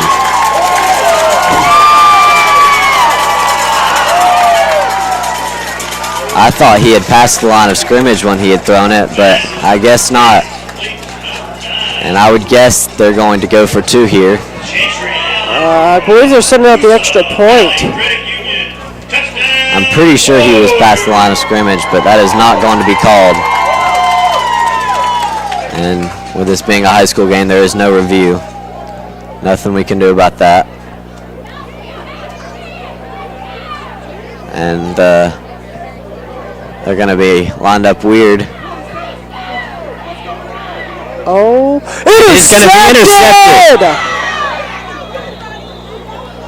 Another turnover for the Wolverines, and I mean, even though Gordon says scored a touchdown, I feel like that's almost a morale killer to know that you just scored a touchdown, you had momentum. That does keep it a 2-possession game instead of make it a 1 with those 2-point conversion possibilities.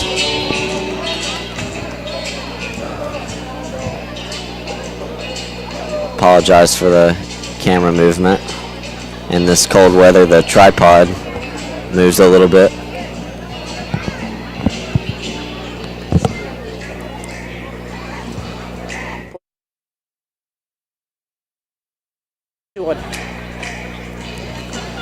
This Wolverine defense is still, even after that one blown play, whether it was a touchdown or not, we'll never know, I suppose. They're still showing no signs of weakness. Absolutely, and I think that was just a great play by the quarterback to, I mean, escape a pocket, and the Wolverine secondary just kind of, I want to say, fell apart there as there was no guy down there to pick him up, which, you know. I believe this is a different kicker out for the Warriors. They are lined up, they may be kicking an onside kick here, and nope.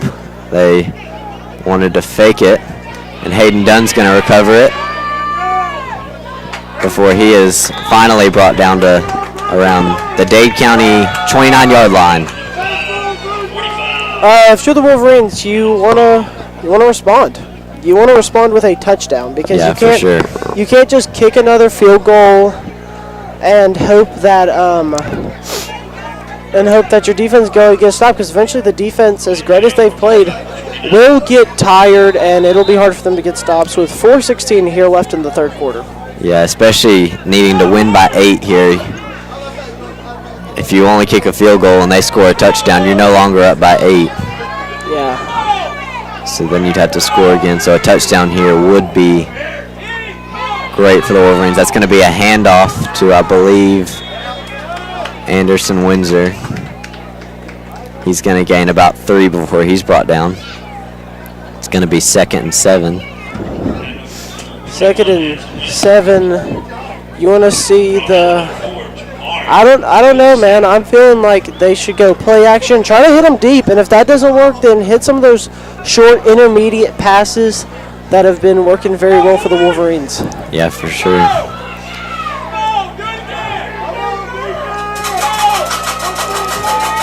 And here is the snap. Wynn's going to drop back. And it is going to be a deep ball. However, it's going to be intercepted by the Warriors. He's going to be brought down quickly, though. It was a great play by number 11 for the Warriors. They're going to have the ball at their own 30-yard line.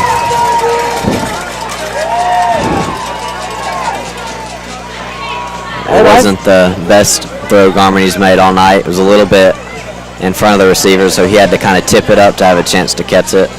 However, the way he tipped it, it was more towards the defender, and he was able to grab the ball. I think that's, you know, just the last thing the Wolverines could do. And it's this Gordon Central team who's really good. Just give them a lot of hope. Now they've got momentum, and they're completely swung, honestly. This Wolverine defense has to go grab a stop. Here's the first snap in the drive, and it's going to be a deep ball. Oh, that's OPI. And that is going to be caught by the Warriors for a touchdown. I'm not really sure. There for sure should have been offensive pass interference, as the defender was dragged down by the offensive receiver. I mean, that's back-to-back touchdowns that there should have been a penalty called on the play.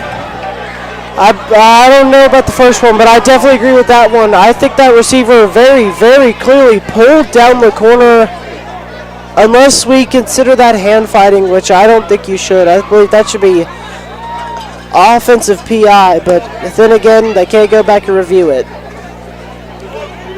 And here's the kick.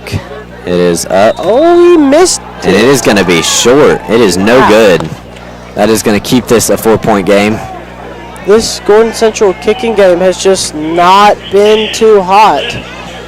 Yeah, that was another kicker once again. I'm wondering if the starting kicker was injured on that blocked kick at the end of the first half.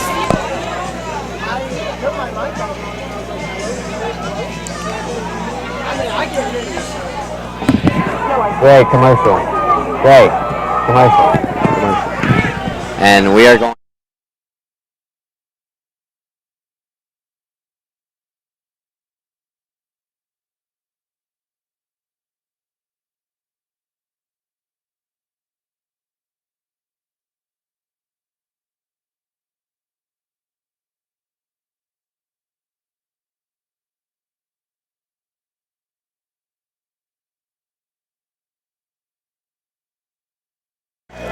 We are back. We apologize. We had some technical difficulties. One of our cameras have died.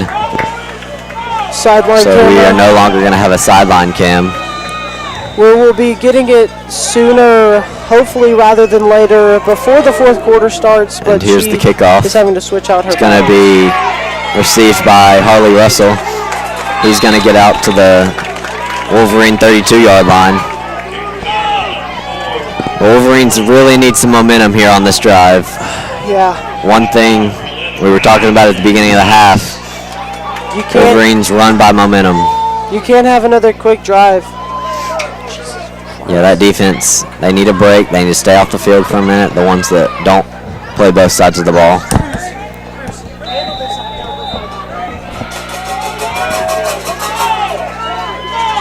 So we're hoping maybe some shorter plays this drive.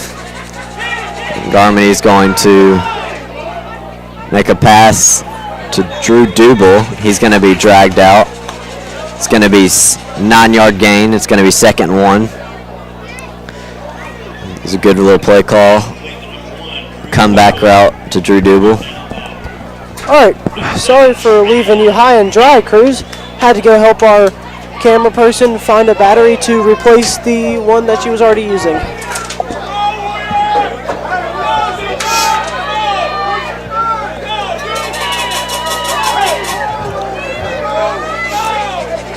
And Luann looking to get a first down. Going to take the snap. He's going to hand it off to Windsor. He is going to push his way for a Wolverine first down. It's going to be on about the 43-yard line. That's what you... Yeah, those are back-to-back play calls that I liked a lot. I think that's what we're going to need if we want to score on this drive. We got to be smarter with our passes for sure. I think the Wolverines need to move the ball more methodically down the field instead of taking more deep shots. And here's the snap. Garmity's going to... I got the play. I believe it's going to be a false start. The play is going to be called dead. It's going to be a false start. 1st and 15. Yeah. When a play gets blown dead like that, I mean, it's always on the offense, so you can't really expect anything different. Yes. As the Wolverines get 5 yards behind the sticks.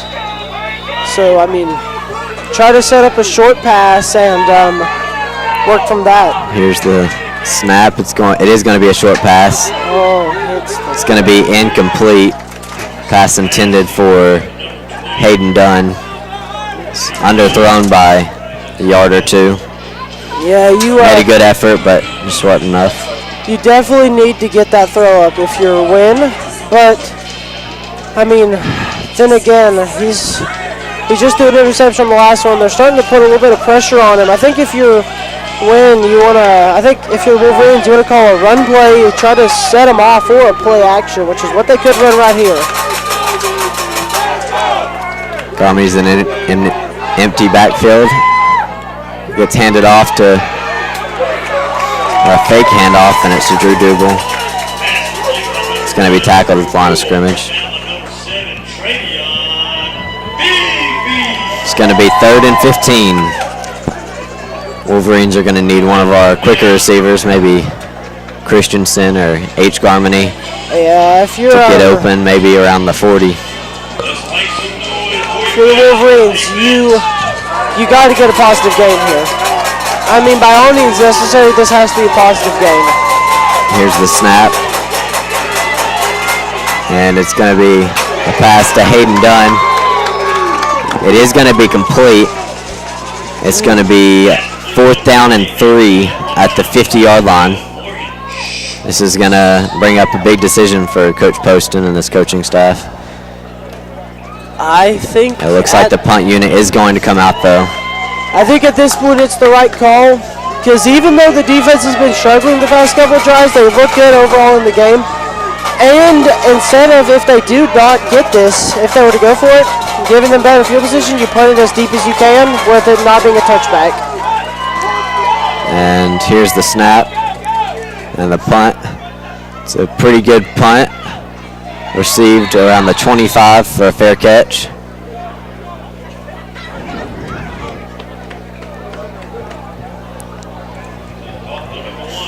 It's going to be First time. the Warriors ball on their own 25. As We'd like to see the defense regain momentum here.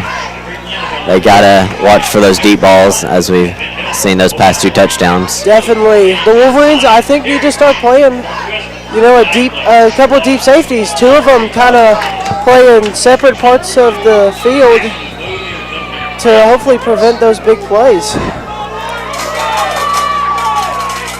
And here's the play. It's going to be a handoff to running back number 1. He's going to be met at the line of scrimmage. And the Wolverines are saying they have the ball. The refs And the Wolverines have the ball! Wow, I mean, I didn't see it come out. Wow. 3.5 That seconds. is H. Garmany who recovered that fumble. What a dog. That's the second fumble for number 1. The Warriors back. You gotta think how cold it is out here. It's gonna be harder to hold on to the football. And with 3.5 seconds left, the Wolverines are gonna have some momentum going into the 4th quarter. And Yeah, if they for- can strike a for sure. touchdown here,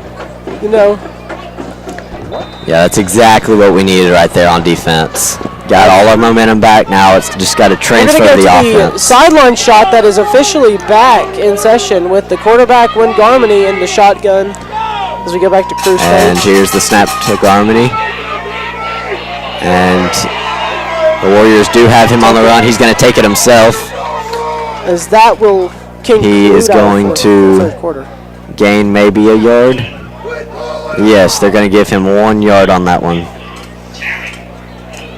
The Warriors head coach seems to be upset with the main official about something. I'm not sure what that's about.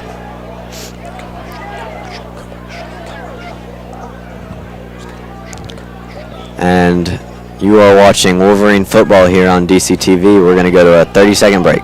Every game is a mind game. Distracted? Too heavy? Too tired? Nah, that's all in your head. Train your mind. Train your game. Because your only limits are the ones you put on yourself.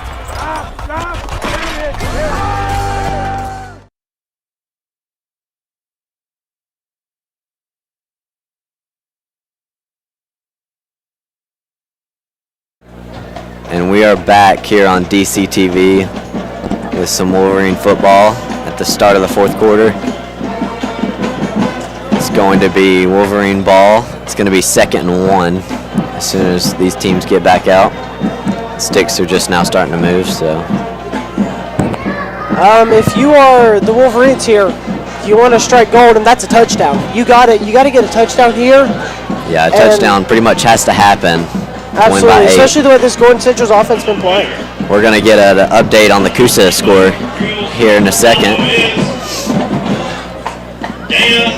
We're all hoping for The current Coosa Eagles can pull this one off. Versus Coosa. Score. Currently searching for it on Max Preps. As the current score of that game is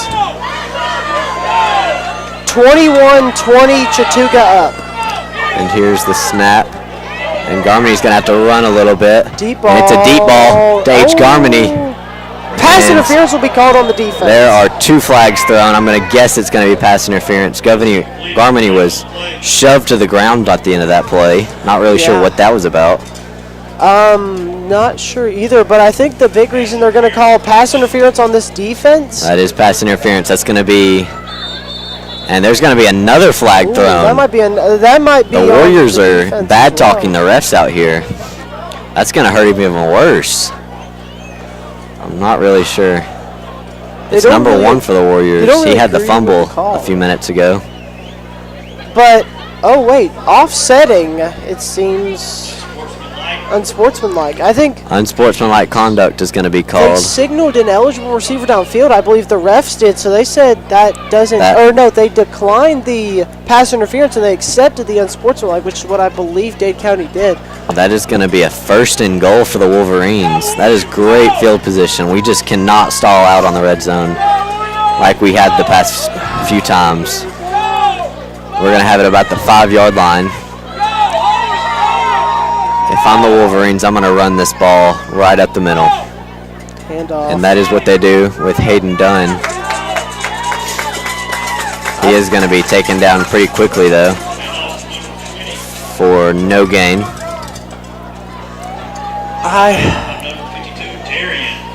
Usually you would see Anderson Windsor on that play. Yeah, you can't have that happen if you're the Wolverines. You gotta. The run game in the red zone hasn't worked. So I think honestly, if you want to score a touchdown here, you try an RPO. Try to get a short pass to H. Garmony or Cash Christensen, maybe Harley Russell, and try to get them out in the flat and see if they can't outrun this Gordon Central secondary. Here's the snap, fake the handoff, and then it's just going to be thrown in front of the receiver, Cash Christensen. Tries to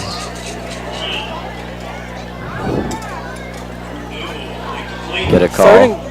Third and goal here for the Wolverines. So 3rd and goal here. The Wolverines need to score a touchdown. Yeah. Especially, I know the Warriors had that fumble on the last drive, but they did have quite a bit of momentum, and they showed that they can be dangerous on offense. And if the Wolverines do kick a field goal, they'll be up by 7, I believe, but they need 8. And Chattooga, of course, needs to lose to Coosa. And here is the snap. And he's going to throw it up, and it is going to be intercepted by the Warriors. He was under a lot of pressure, and he just didn't have any choice.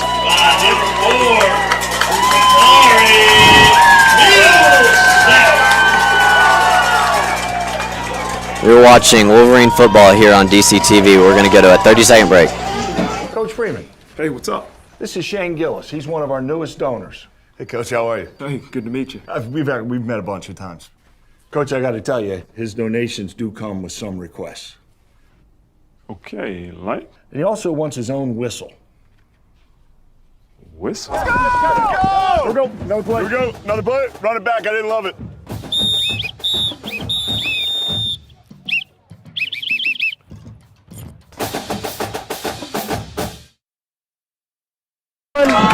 And we are back here on DCTV. It is Warrior ball on the 20-yard line. Here's the first snap of this drive. It's going to be a quick pass to number 3, the receiver. It's going to be a gain of about 3. It's going to be 2nd and 7. Both of these teams are starting to get a little antsy. There's been some shoving at the end of plays on both sides. I mean, cooler heads are prevailing so far, though. If you're the Wolverines, this is just not the second half you've wanted to have after an explosive first half, just struggling in the second half. I think you need to get It's gonna be an safety help audible up call. on the high of your screen.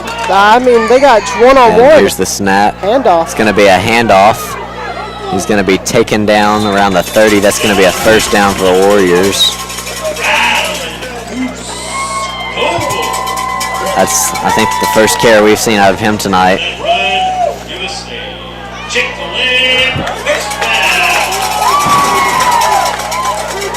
Number 1 for the Warriors, who had that, he's fumbled it twice so far.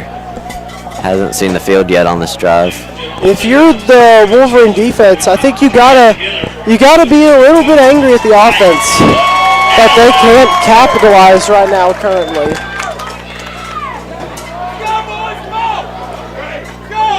And here's the snap, an empty backfield. It's going to be a quick pass to a wide open receiver downfield. And he's going to break some tackles. It's going to be a long gain all the way down to the Dade County 25.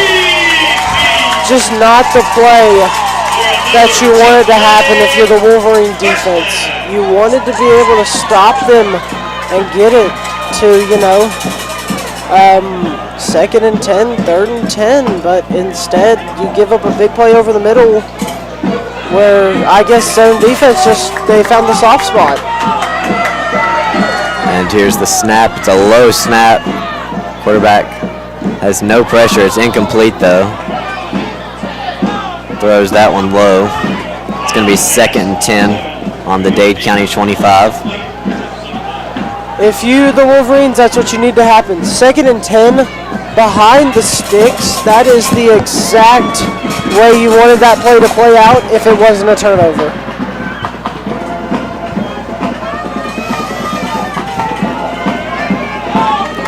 This Wolverine defense has to come up with a stop right here.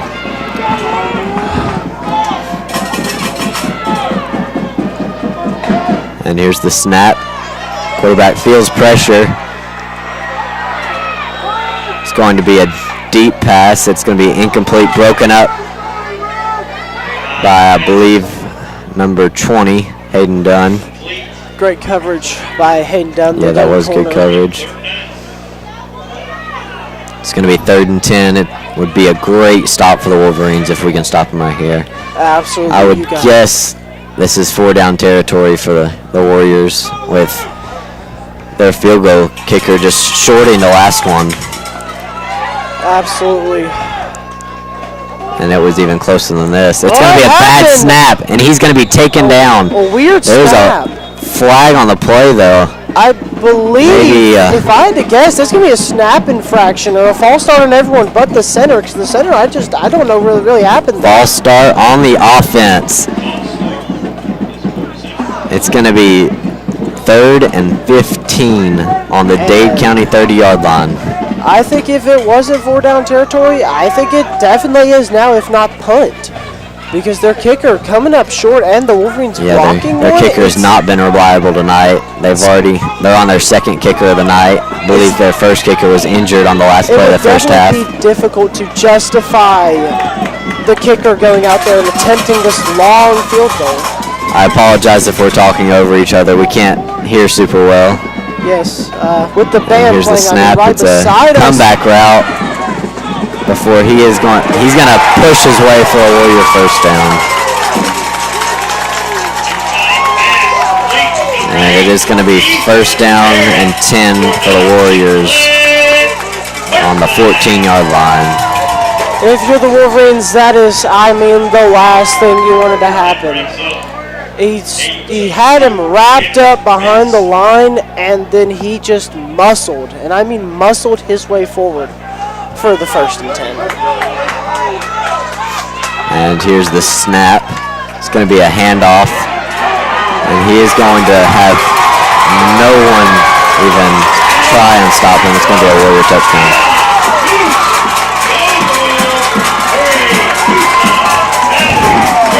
That is going to make the score 16-18. Gordon Central lead.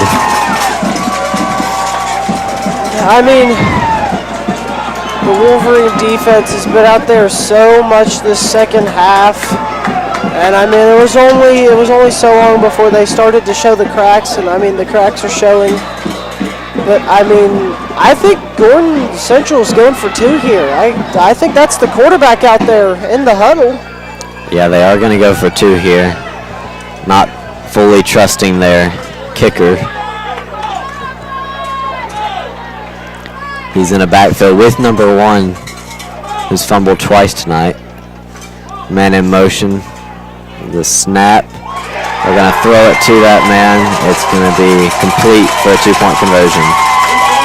It's going to be a 16-20 Gordon Central lead. We're going to head to commercial break now. It's going to be 8:51. Coach Freeman, Hey, what's up? this is Shane Gillis. He's one of our newest donors. Hey, Coach, how are you? Hey, good to meet you. We've met a bunch of times. Coach, I got to tell you, his donations do come with some requests. Okay, like And he also wants his own whistle. whistle. Here we go. Another play. Here we go. Another play. Run it back. I didn't love it.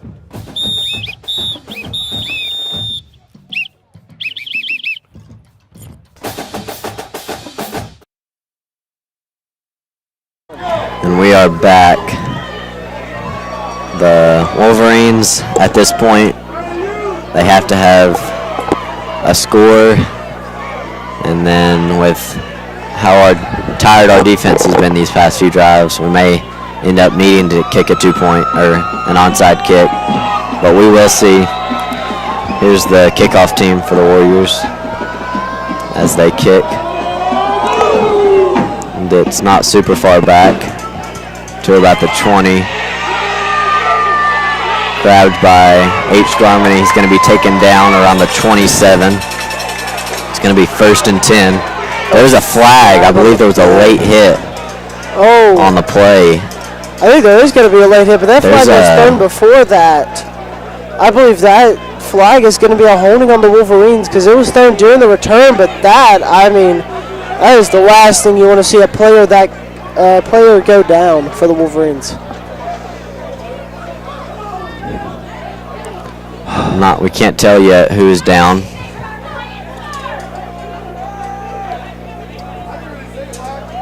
Holding on the Wolverines. It's going to be a face mask on the Wolverines. And then targeting on the Warriors, but they cancel out. Yeah, but the targeting that is unfortunate. I believe it was number 9 who made the hit out of the game. Yeah, he nailed. That is Hayden Dunn, we can tell now. That is, got up. He seems to be nursing his arm or shoulder. He has been dealing with a shoulder injury this season. I believe they're going to have to re-kick on this one due to the offsetting penalties. If you're the Wolverines, that is just not the guy you want to go down, really. That guy is, he's one of a stud cornerback, and he's been an amazing wide receiver. So, I mean, because that's the guy that you're going to need to make these big plays in this next drive or two in order to come back and win this game.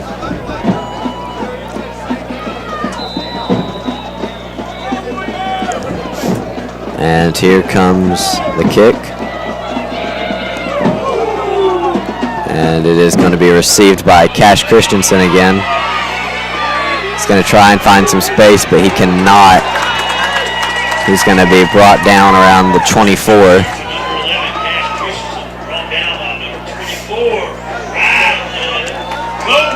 First down here for the Wolverines. Ran backwards a little bit on that one to find some space and ended up costing him. Yeah. Wolverines need a great offensive drive. Yeah, for sure. Touchdown. I would almost go for a deeper pass the first play. And even to see if you can get a score quickly, maybe give the defense another chance rather than having to risk an onside kick. Here's the snap. It is a deeper ball, and it is going to be caught by Cash Christensen. Another deep catch for him tonight. He has been playing immaculately. Absolutely. Cash Christensen, I believe, should, if not he is, the wide receiver 1 for the Wolverines. He's definitely the deep ball threat on this team. And it's been his calling card all season. It's been that jump deep ball that's very hard to catch for other guys that he goes up and just snags out of the air. Here is the snap. Harmony's going to drop back again. He's feeling some pressure. He's going to take it and run it. He's going to jog out of bounds for no gain. I think that was a good decision. Most of the receivers were either too deep for a throw on the run or covered pretty well. There's no need to risk an interception here in this critical part of the game. This is where the Wolverines have to score a touchdown. You cannot settle for those field goals in the red zone that have really just kind of messed up this entire game for them. And here's the snap, and it's going to be a screen to H. Garmany, who's going to just be tackled for a loss of a yard. They've done well containing him tonight. You can, I mean, we were talking about it earlier in the game. There was really one Gordon Central fan that was trying to get this team hype, and then, you know, and now, I mean, the entire stadium feels like they are just cheering for the Warriors. And here's the snap. Garmany's going to rush and he's going to slip. It's going to be a loss of 4. I know he's frustrated with himself right here, and we're going to bring out the punt unit. I mean, I think he just slipped. We've seen a bunch of players have trouble getting traction on this, you know, grass field, especially, you know, the cold. And if there's any moisture on the field, it's starting to get really slick out there and hard to get traction. And here's the snap to Bradley. Good snap, and it's a decent punt. He's going to touch it, but he is going to break a tackle before he is going to be shoved out of bounds.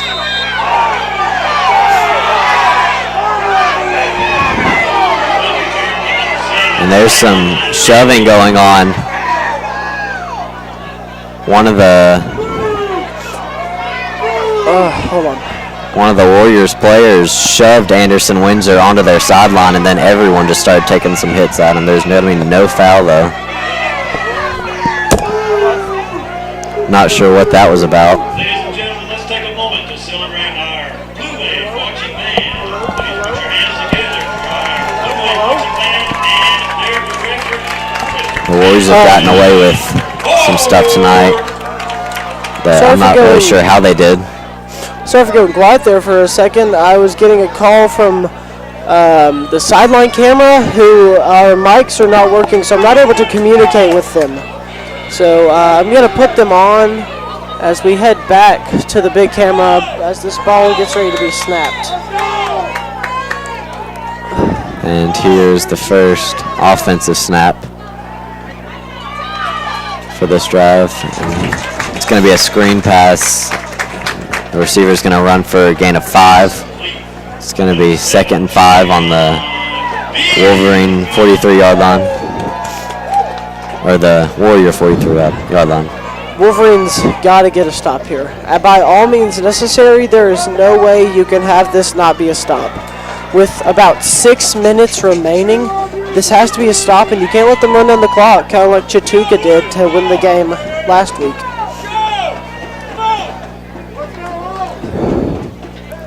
And there's going to be a handoff up the middle. He's going to be met immediately by Wolverines. That's going to be a rush for no gain. It's going to be 3rd down and 5 for the Warriors. Sideline camera here. Third down, no gain. You look at this defense, who is, I mean, just tired, ready to get off the field here. And I mean, ready Wolverines have to get a stop right here.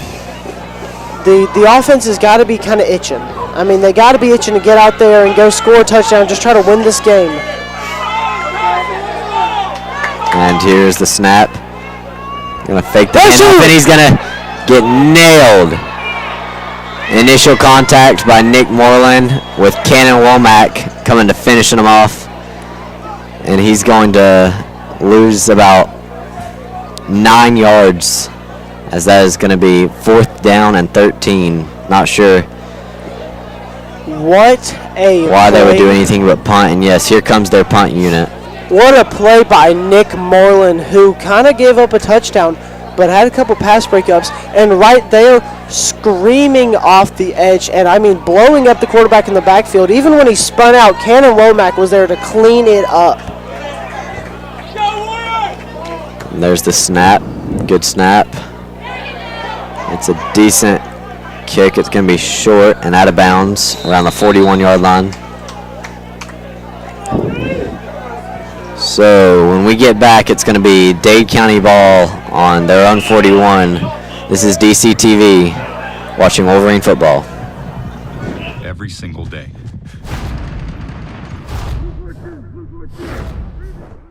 Every single day. Every single day. Every single day. And we are back as the Wolverines start to line up. And here's the first snap of the drive. It's going to be a comeback route to, I believe that's H. Garmany. He's going to break one tackle before he's taken down. It's Cash Christensen, I apologize. That was not Cash. It's going to be 2nd and 4. I don't believe the PA announcer got that right. I do believe that was Garmany. I believe Cash was actually streaking downfield. Not wide open, but the defenders have already broken down on that play. With about 3:40 remaining, the Wolverines need a touchdown. And here's the snap. He's going to throw a deep ball. It's going to be just overthrown to his brother, H. Garmany. And there's going to be an injury timeout. The Wolverines have a player cramping around midfield. Warriors. That scored Central. Or Warriors. Cruz, I don't mean to burst your bubble, but you kind of said Wolverines. I know, I said Warriors. I checked it.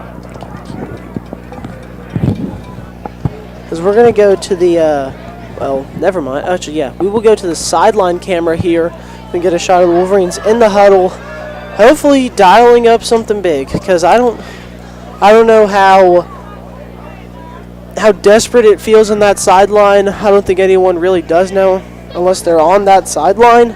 But you got to think that they really, really, really need a touchdown here.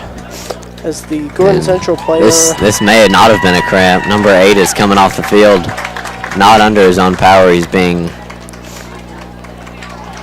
helped out by 2 trainers. Helmet's off though. Yeah. Seems to be a leg injury. Number 0.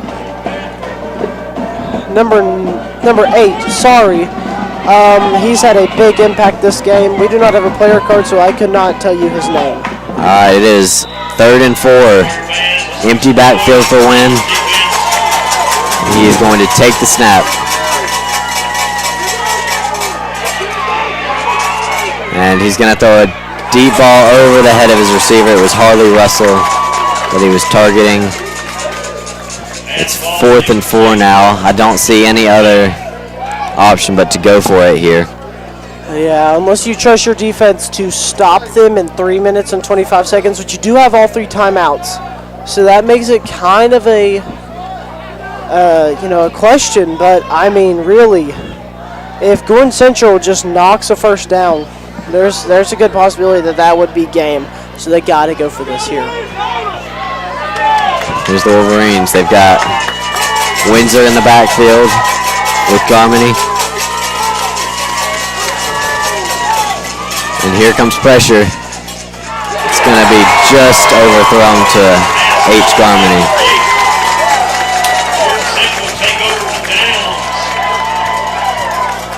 And Gordon Central is going to force a turnover on downs.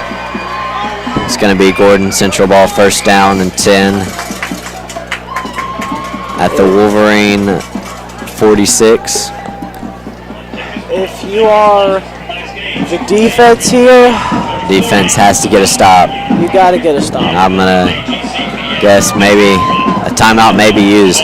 There's one Warrior, number 1, the running back. He is walking onto the field with a limp.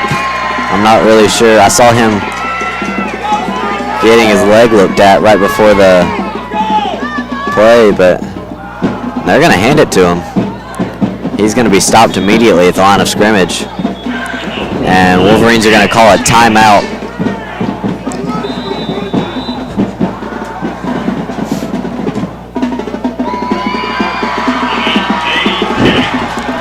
And it is going to be Warrior ball, 2nd and 10 on the Dade County 46 when we get back here on DCTV.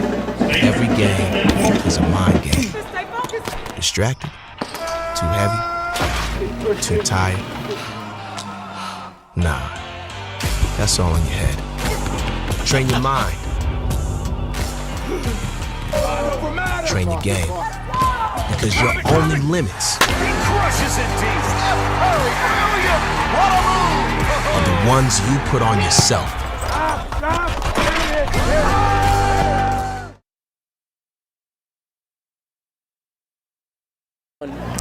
And we are back here with the Wolverine defense out on the field still. Here come the Warriors, waiting on them for a second. We get a view of the sideline. The defense trying to figure out whose assignment is whose, making sure they definitely know what to do because they cannot give up a first down. Have to get a stop here.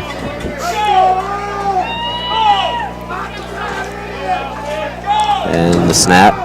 It's a handoff up the middle as expected, and he's going to just fall backwards. Not really sure what that was about. He may have tripped on his own teammate's leg, and it is going to be 3rd down and 12 for the Warriors. It's going to be another timeout for Dade County. Cash Christensen is kind of limping towards the huddle. That's not something you want to see, especially with his deep ball threat. You're going to need that. Absolutely. If the Wolverines want any chance to win this game, you're going to have to throw a deep ball. It will have to be a deep ball, or they'll have to have a very, very quick drive and get out of bounds. You cannot go down inbounds. You cannot run the ball. It's got to be all passes, unless you get like at the 1. And then you got to run like a quarterback sneak. I mean, you can absolutely not run a play that will soak up 10, 20 seconds even. Yeah, for maybe sure. 10 seconds, but definitely not over 15 without it hurting you. Here comes this defense, needing a critical stop here. Got Christensen still limping. Corners are pretty deep, and they are once again just going to hand it off to number 1. It's going to be a gain of about 2 back to the original start of the drive. It's going to be 4th and 10 for the Warriors. Their previous punter is coming back out, number 24. Yeah, if you're the Warriors, you got to punt this ball away. Actually, that may be. Well, never mind. It's going to be another Dade County timeout with 3:04 left in this game. That was our final timeout, so we'll see if that pays off or if it comes back to bite us. If you're the We've Wolverines, seen good and bad clock management this year. if you're the Wolverines, I mean, you absolutely, without a doubt, have to throw either a deep ball or like short passes that have the wide receiver already going to the sideline, because you cannot take to be down inbounds Yeah, for and sure. having to run up and try to get to the ball quickly. And also, if you are the Wolverine special teams, I think you want to try as hard as you can without roughing the kicker to block this punt and give the ball to the offense with much better field position. Yep, and there is punter number 45. His punts have been pretty good so far. Just struggled with the extra points and whatnot. You've got Garmany back there by himself for the return. And the punt is up. But they tried and fair catch called. Rough the punter that at the 20-yard line. There is a foul in the backfield. This may end up being a roughing the kicker, in which this is going to be a Warrior first down.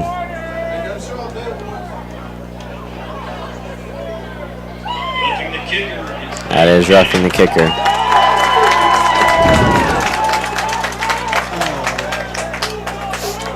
That is going to be a Warrior first down. It's going to really hurt this. Oh, it's a running into the kicker foul. I guess there's a difference in high school.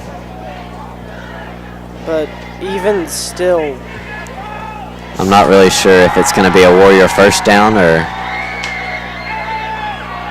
a Wolverine first down and just some yardage added to the back of the play. Yes, it is going to be Dade County ball, but we are going to be backed up much further to our own 15-yard line, so we're going to need some big plays to get out of this one. Absolutely. I mean, we got about 2:57 left in the game. I do believe that putting pressure on that punter was the best thing you could have done, but you had to just not try to run into him, but that's a hard thing to do. Essentially, a punter's momentum is going to be going forward because he has to put his weight into punts. So it's going to be hard to not run into him. Garmany is in the backfield, takes the snap. He's feeling pressure. He's just going to have to throw it out in front of his receiver. The offensive line for the Wolverines has struggled this second half. They were doing a great job in the first half. Absolutely. The Wolverines' O-line has been just kind of a weak point this year, but I mean, they were doing really, really, really good at the start of the game. They need to find that right here on this could-be final drive for the Wolverines.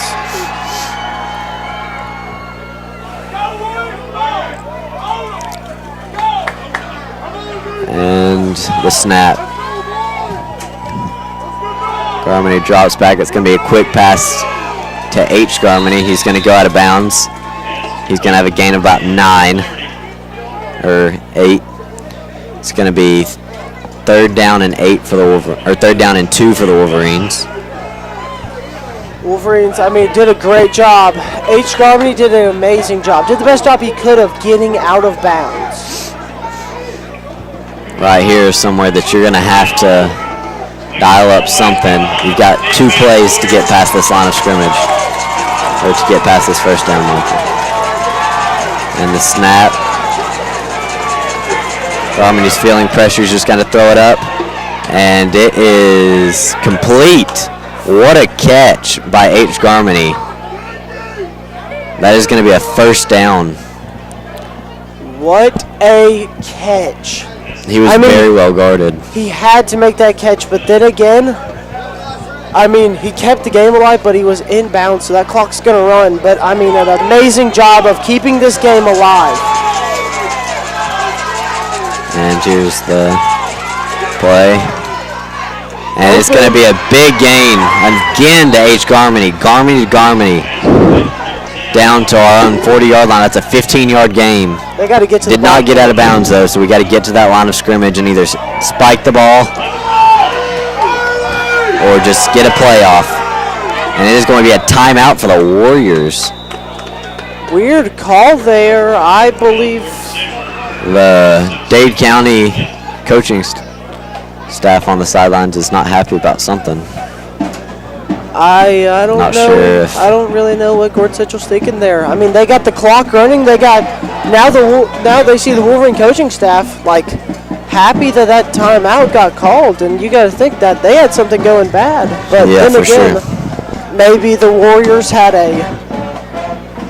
had a guy out there that just was in the wrong position because the Wolverines, got up to the line so quickly that it was so hard to adjust to how fast they were moving.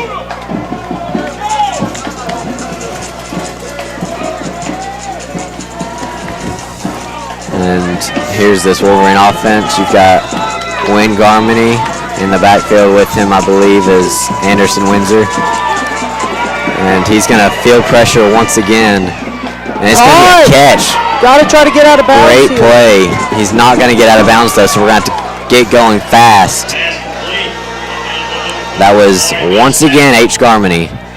This brother-to-brother connection has been the favorite target on this drive so far. Yeah, it's been very useful on this drive. You got Nate Hurst in the backfield with Wayne Garmany. He's going to take the snap off quickly. Once again, feeling pressure, and there's going to be a flag. I'm going to guess that's going to be holding on the Wolverines. That was 2nd and 3, so it's going to be 2nd and 13 now with that holding call. 13. I mean, that is the last thing. I mean, very last thing if you're a Wolverine. Yeah, for sure. It does stop the clock, though, so that is the only good thing about this. I believe in college it's a 10-second runoff, but I do not believe that's true for high school, so I mean, it's kind of a blessing in disguise, but then again, it was an incomplete pass, so I don't know. And here's the offense. Garmany takes the snap. It's a quick pass to Drew Dubel. His knee was on the ground, though. He had to do that to catch it. He's going to gain about 4 yards. Wolverines are going to go fast in order to get this snap off. Garmany is taking a play call from Poston. 1:15 left in the game. Takes the snap. And it's going to be a quick pass, incomplete, tipped by the Warriors. It is going to be 4th and 8. Have to convert here. Last chance. This could very well be the last offensive O-line snap has to block. I would say Garmany has maybe had one play all drive where he has been able to drop back and just make a throw calmly. But other than that, he's been pressured every single play. And here's the snap. He's pressured again. And leave it. That is going to be incomplete. It's going to be Warrior ball. First down.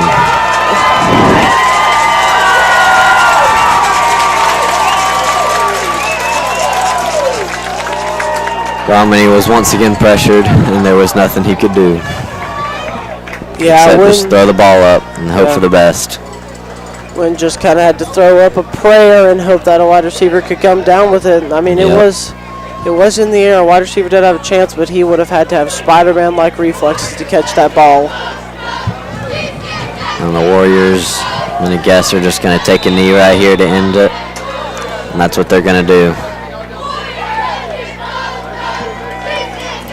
They're going to need to do this twice to end out this game.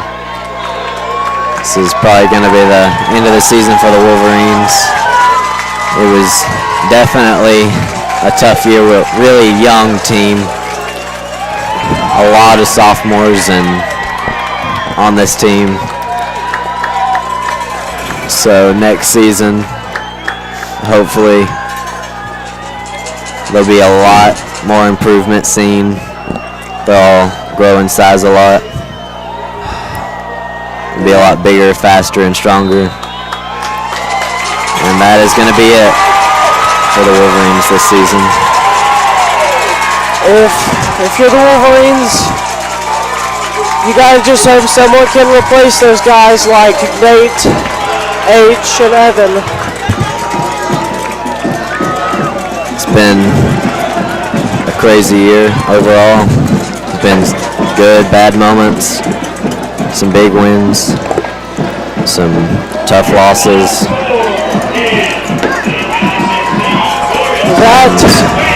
with that, we are going to send you off with one more commercial. And you're watching Dade County football on DCTV.